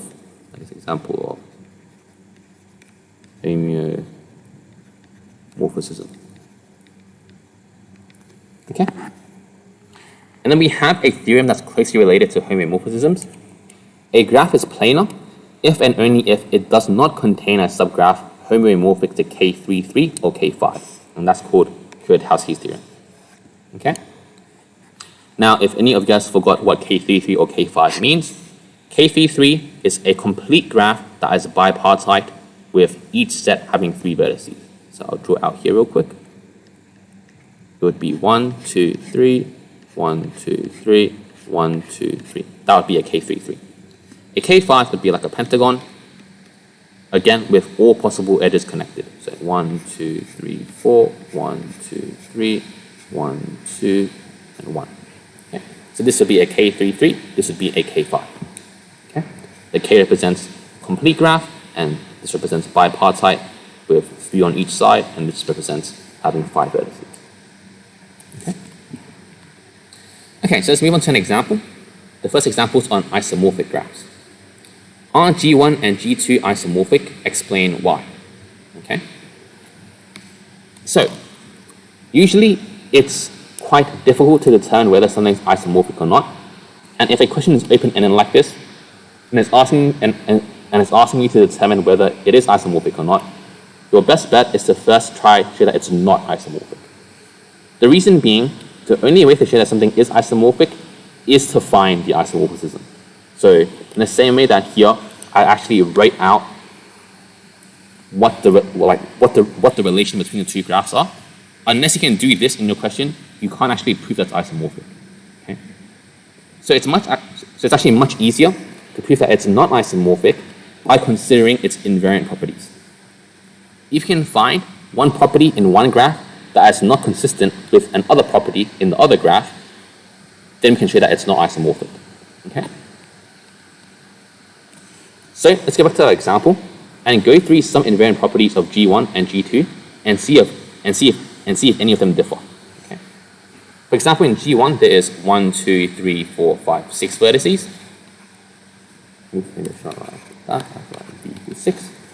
In G2 there's 1, 2, 3, 4, 5, 6 vertices. So clearly this is not a result we can use to disprove isomorphisms, right? Because they both do have the same number of vertices. Now what about edges? There is 1, 2, 3, 4, 5, 6, 7, 8, 9 edges here. And there's 1, 2, 3, 4, 5, 6, 7, 8, 9 edges here as well. So again, we cannot use edges as the invariant property to disprove isomorphism. Okay? Now let's try something like number of vertices with the same degree. Okay? So for example, A here has a degree of 1 and 2, so 2. B has a degree of 1, 2, 3, 4. C has a degree of 1, 2, 3, 4. D has a degree of 2. E has a degree of 2. F has a degree of 4. Okay? Let's look at G2. G2 has a degree of 1, 2, 3, 4. D has a degree of 2. B has a degree of 3. E has a degree of 1, 2, 3. C has a degree of 4. And F has a degree of 2. Hopefully you can already see that this would be a valid invariant property to use to disprove isomorphism. Because in G1, there are no vertex with degree of 3, whereas in G2, both B and E have a degree of 3. Right? So that's an inconsistency between the graphs G1 and G2, and so they can't be isomorphic. Okay? So that's exactly what's said in the answers here. Right? Notice that in G2, vertex B has degree 3, but in G1, there's no vertex with degree 3. Okay? So that's how you should handle an isomorphism question. If it's open-ended, start off by trying to show that it's not isomorphic. Okay? Of course, if the question does say prove that they're isomorphic, then you have to go ahead and construct the link. But if the question doesn't ask you to do that, then the easiest way is to try and find that it's not isomorphic first. Okay. Next, example 7. Firstly, we're looking at a homomorphism question. And in part A, they're saying state Kuratowski's theorem characterizing non-planar graphs. So if we go back to our theory slide, here, this was Kuratowski's theorem for when a graph is planar. Okay? So let me write this down on that page as well. Oops. Okay, well, I have it right here. If a graph is planar, then it must happen that it does not contain a subgraph homomorphic to K33 or K5. If we're now being asked to write down the theorem in terms of non-planar graphs, then we will just take the contrapositive of this. Right? So we would have a graph is non-planar if and only if it does contain a subgraph homomorphic to K33 or K5. So we're basically writing the opposite of the above statement. Okay? And that's it for part A. We literally just write the reverse. Okay? Now in part B, we want to now apply Kuratowski's theorem to show that this graph here is non-planar. Okay? Firstly, note that in this question, when I was going through it, I do believe that there is a bit of a mistake in the question. This edge of BF here should not be here. Okay? But besides, everything else is fine. Okay, so let's go ahead and try and show that this graph here is non-planar. So, the idea here would be to show that the above graph is a subgraph of a K33 graph or a K5 graph. Now note that in a sense, we're doing the opposite of subdivisions here, right? When we're going from the common graph down to the subgraph, we're performing subdivisions. Right now, we are at the potential subgraph. I'm trying to go back to a K33 or a K5. And so in a sense, we're trying to do the opposite of a subdivision.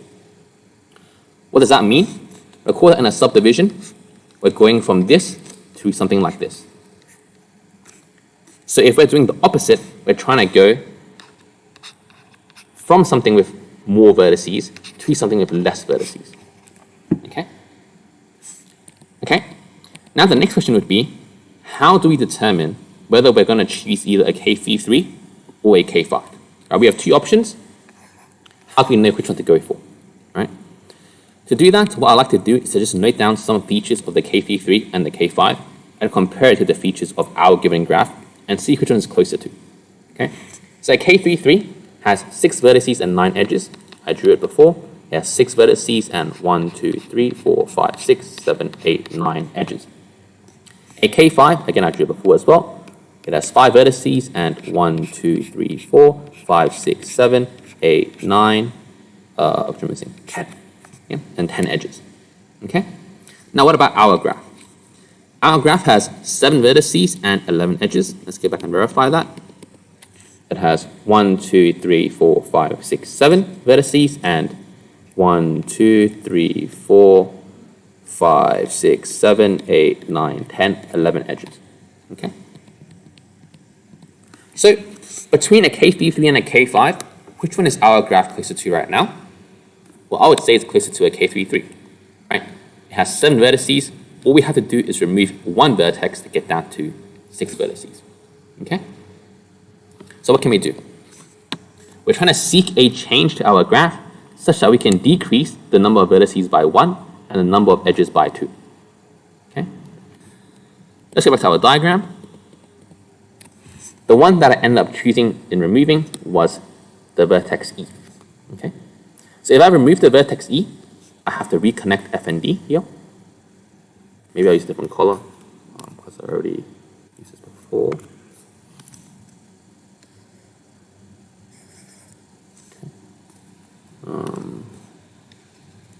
I'll use red here. So I get rid of E, and so instead I should connect F and D back together, because now this edge is gone, this edge is gone, and this edge is gone as well. Okay? So now our diagram will look like the same black one here with this extra red line and these red lines here that are gone. Okay. Now, if you think about it, that did exactly reduce our vertex count by 1 and our edge count by 2, because we got rid of 3 edges here and replaced it with 1 edge, so that's a net difference of 2. And we got rid of 1 vertex here, vertex E. Okay. Now, let's just verify that this indeed is a K33 now. All right. So let's go ahead and do what we did before with bipartite graphs. So we're going to look at our first vertex of A. A touches B, C, and F. So let's connect these lines. Next, we have B. B touches A, what else? A and G and D. Let's connect these two up as well. Next, let's have a look at G. G touches F, B, and C. So it touches F, B, and C. And finally, D touches F, B, and C. And there we go. So we did verify that this is indeed now a K33. Okay? And so we have shown that it's non-plane. All right. The last part of graphs fundamentally is the adjacency matrix. And what it basically is a matrix that each entry denotes the number of paths from one particular vertex to another vertex. Okay?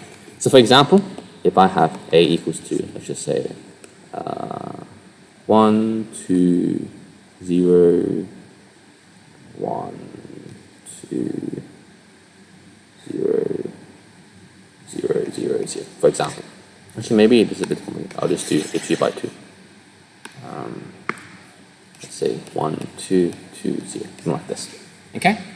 Notice firstly it must be symmetric because each entry is, well, I guess it's like this is just a reflection on this side as well. Okay? So if we try to draw this graph, it's saying that if you have vertex 1 and vertex 2, vertex 1 is connected to vertex 1 one way. So that must be a loop. Then V1 is connected to V2 in 2 ways. So that must be 2 parallel edges like this. And then V2 is connected to V2 in no ways. So V2 has no loop around here. Okay. So that's how you translate between a matrix and the graph. It's basically just counting the number of edges connected between one particular vertex and another particular vertex. Okay. Next, we have the powers of the matrix. Okay. So for example, if I raised the power of A, the power of K or something, and we get some particular matrix, again, with 4 entries, this will now denote the number of walks between each particular vertex and another particular vertex of that length, right? So let's say, for example, this may not be correct, but let's say from V1 to V2, this number here is 4, and let's say I give a more concrete example. Instead of K, I do 6 or something. Okay. Then this 4 here is saying that there are 4 walks of length 6 from V1 to V2. Okay? And that's what that means. All right? Let's move on to another example. We are given a matrix here, M, and we're firstly asked to draw the graph H. Okay? Let's just copy down this matrix first. So 1, 2, 0, 0. This must be that as well now. And then 0, 1, 0. And then 0, 0, 2, 0. Okay. So let's just, is it denoted by ABC? A, B, C, D. Let's just draw in our vertices A, B, C, D first. Okay. So vertex A is connected to vertex A itself in one way.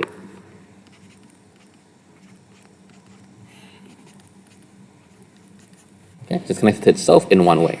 So it must be a loop. A is connected to B in two ways, so it must be a parallel edge. A is not connected to C, not connected to D.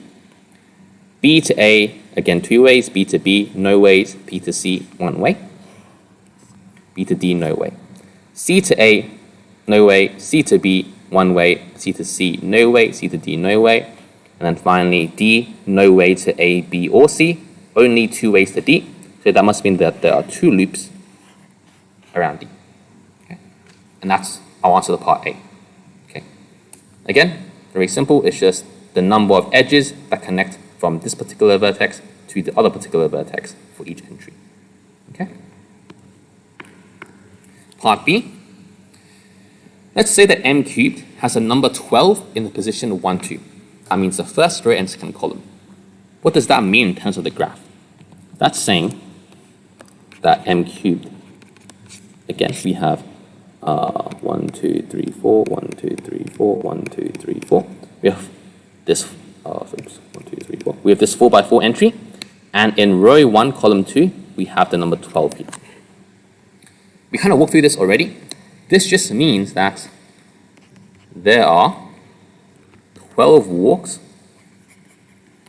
from, in this case, A to B of length 3. Okay, that's what that means. All right. Example 9. Consider the graph consisting of the vertices of a cube and its edges. Draw a planar representation with vertices 1 through to 8, and so that it has a path that has a Hamilton circuit from 1 through to 8 and then 1. And so that 1 and 6 correspond to opposite vertices in the cube. Let's start off by just drawing a cube. Usually I do it like this. Okay, so we have to number it from 1 to 8. So let's try 1, 2, 3, 4, 5, 6, 7, 8. This way we have satisfied all the conditions. We can build a Hamilton circuit from 1 to 8 and back to 1. So 1, 2, 3, 4, 5, 6, 7, 8, 1. And we've also satisfied the condition of 1 and 6 are opposite vertices. The issue here, though, is note that it said they wanted a planar representation. This is not planar because we have crosses in the graph here, and where else? Here. Okay? So how can we fix that? Well, let's again try to draw the graph from scratch. Let's start off with the base. 1, 2, 3, 4. This edge is fine, nothing's crossing. This edge so far is fine, nothing crossing. This edge is fine, nothing crossing. This edge is fine, this edge is fine. That's 8, 5, and 6. Now the issue is this section here, right? This will cause a bunch of crosses.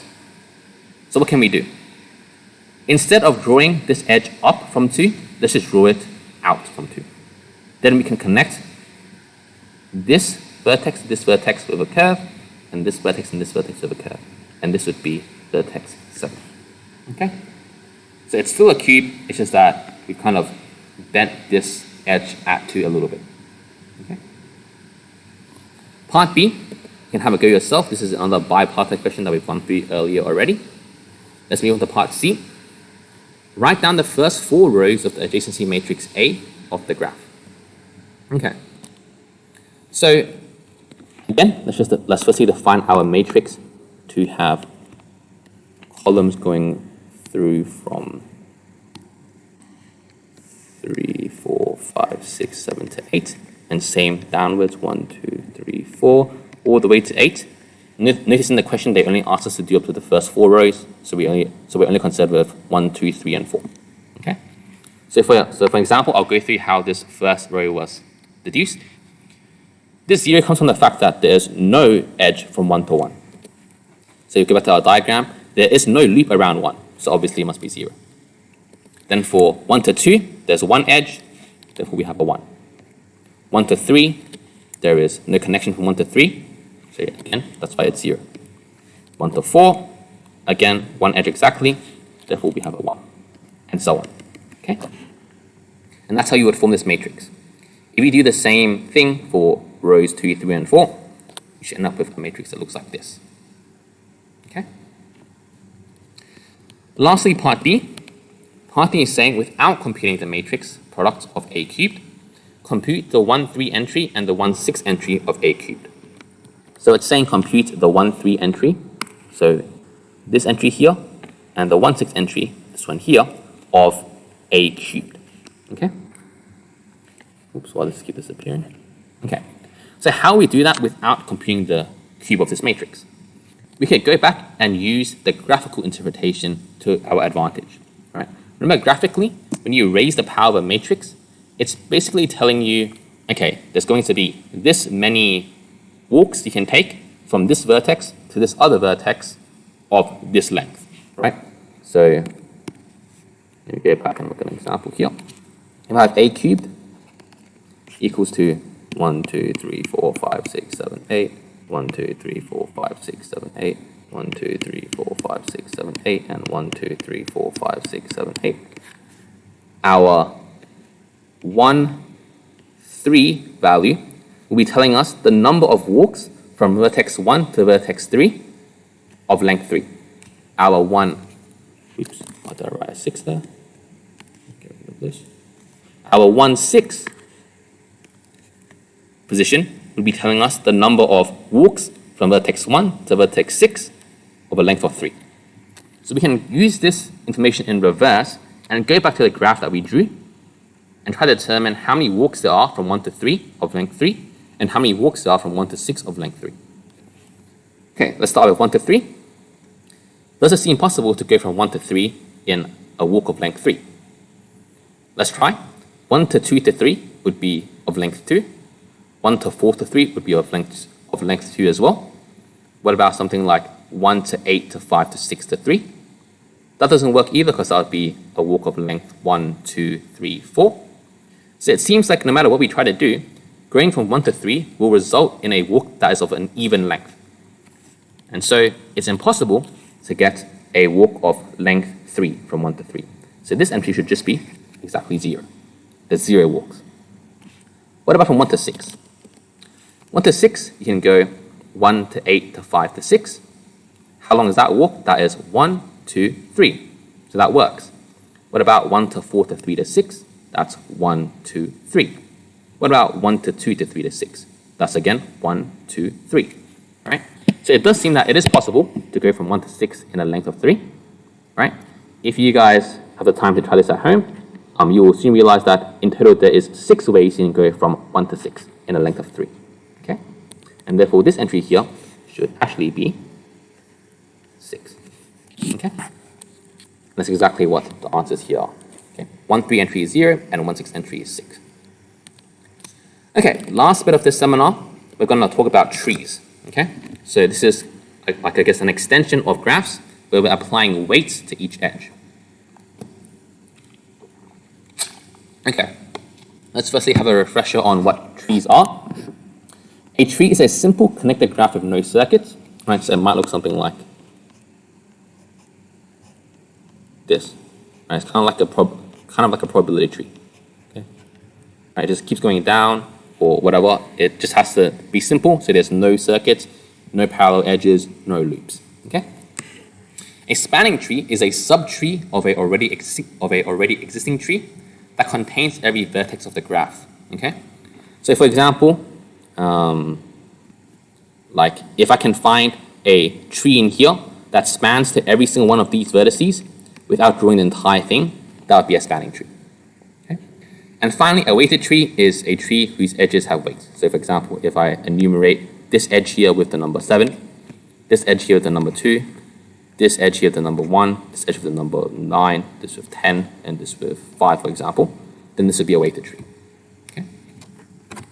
Now, in this topic, there will be 2 main questions that come up in exams. One will be on Kruskal's algorithm, and one will be on Dijkstra's algorithm.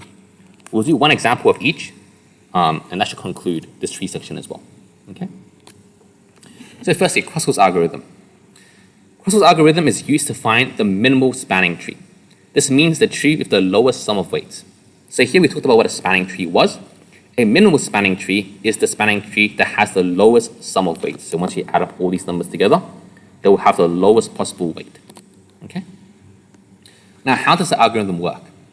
First step, we start off with the empty tree. Then we sort out the edges by increasing weight, usually in a table.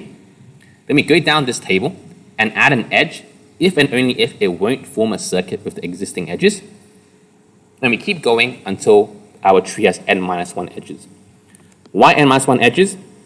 That's because if a tree has n vertices, you only need n-1 edges to reach the n vertices. Right? For example, if you have 1, 2, 3, 4, 5 vertices here, you only need 1, 2, 3, 4 connections between the 5 edges, between the 5 vertices. Okay? So the least number of edges you need would be n-1 edges. Okay? All right. Let's try out on a problem. This is our graph. I'm trying to apply Kruskal's algorithm to get the minimal spanning tree. Okay? So let me firstly add a new page. So insert a new page here.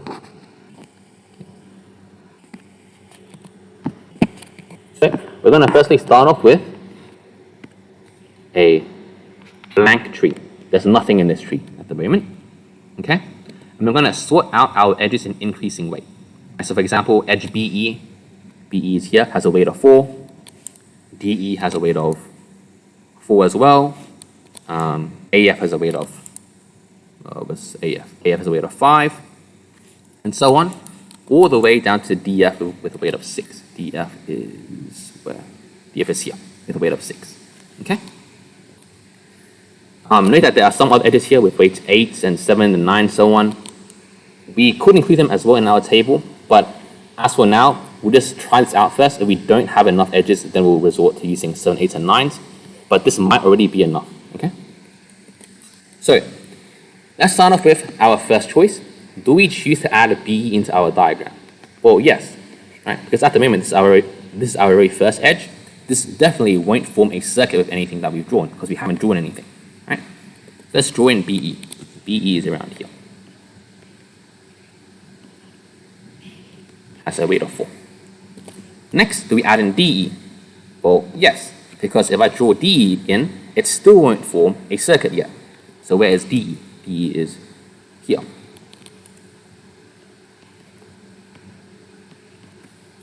Next, do I draw AF?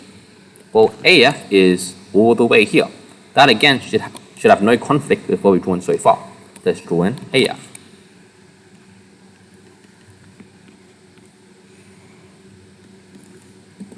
Next, EF. Do we draw in EF? Well, EF is this edge down here. Again, this should still not form a circuit with what we have so far. So let's draw in EF. Okay? Next, do we draw in AE? Okay? Now be careful. If I was to draw in AE, this would close off a circuit. This would close off the circuit AEF. I will form this closed triangle here. So in fact, we have to reject EF. We cannot draw it, okay? What about, reject AE. Why did I write this down again? We take EF, we don't take AE. Okay. Next, what about the edge BC? The edge BC is here. That should be absolutely fine, because we haven't drawn C yet at all. So that would be BC, okay?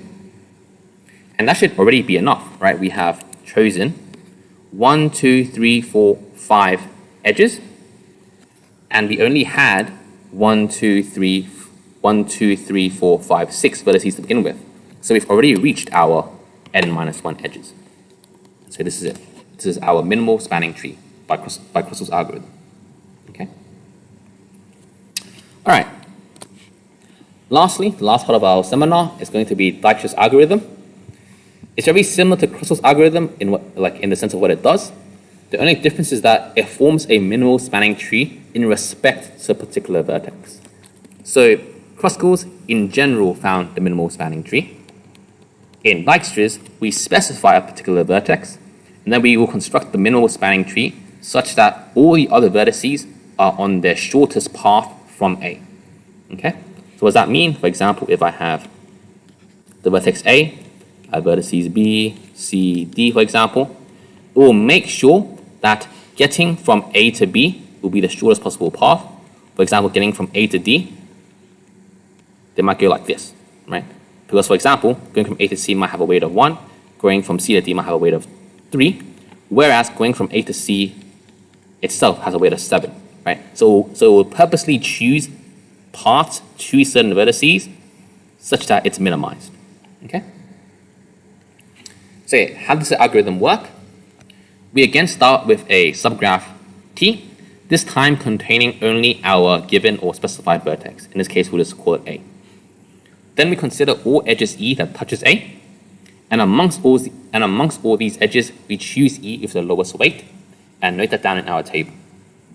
Then we add it to our diagram, and finally we continue until we have all the vertices of our original graph in our new graph T. Okay. So again, let me just start off by adding a new page so I can draw this graph T. A new page here. Okay. All right. So we have our new graph here, T. And we're starting off with just the vertex A. Okay. Then we consider all of the edges that touches A and select the one that has the lowest weight. So in our table here, we have potential edges of AE, AD, and AB. So that's AE, AD, and AB. And obviously we would choose AE because it has the lowest weight of 1. Okay? And so the next vertex that we're adding onto our diagram would be the vertex E. So whereas AE is down the middle like this, it has a weight of 1. Okay? Now, for our next step, note that we have 2 vertices to consider. We can add an edge to A or an edge to E now, right? So all the possible edges would be still AB and AD, but now we also have EB, ED, and EC, and that comes from EB, ED, and EC. Furthermore, note that the weights on the diagram here are 3, 3, and 3, yet in our table we wrote 4, 4, and 4. Why is that? Well, that's because getting from A to E already took a weight of 1. So we're adding on this initial weight of 1 onto the weights of 3 to get to 4, 4, and 4. Okay. So amongst these 5 possible edges, which one do we choose? Well, we can choose, I guess, any of them, to be honest, like any of the 4s, right? But in this case, we in particular chose ED. Your choice is arbitrary here. You could have chosen EB, ED, or EC. Okay. So if we choose ED, then our next vertex we're adding on would be vertex D. So where's ED? ED is here. So let's draw that. This here has a weight of 3. Okay. Now we have the vertices A, E, and D to consider. AB still remains. AD is now gone. Why is that? That's because if I was to draw AD, that would form a circuit. And remember, in a tree, we can't have circuits. Okay? Now, EB comes down as well. EC comes down as well. And now we also have a new edge called DC that comes from here. Again, note that DC only has a weight of 4 on our original graph. But because to get to D, we have to take a weight of 2 already, coming from A to D, we add it together to get 6. Okay? So amongst these 4 edges, which one do we choose? Again, it's arbitrary choice. You can choose EB or EC in this case. In this case, we chose EB.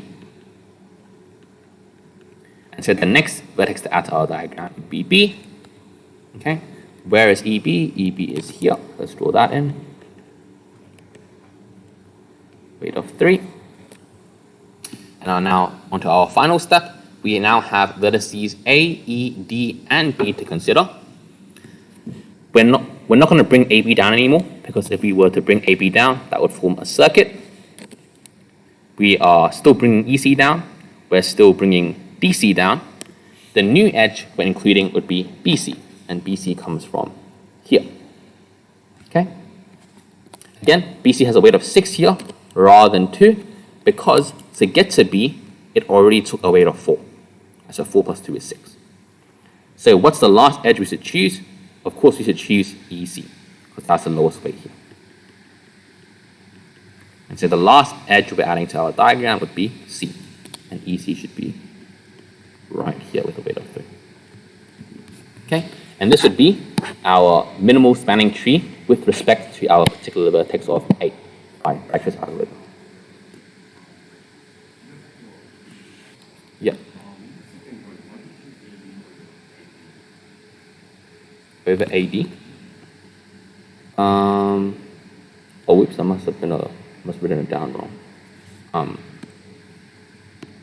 Yeah, I think I wrote it down wrong. It should be AD. Yeah. Yeah, all good. AE. Yep. So my bad here. I don't know why I wrote down ED instead of AD here, but this should be AD. Okay. Yep, and that's it. And that's it for Dash's algorithm, and that also concludes this seminar. We finished graphs already. So thank you everyone for coming. And watch out for our seminars in the upcoming week as well for other courses like 2081 and 2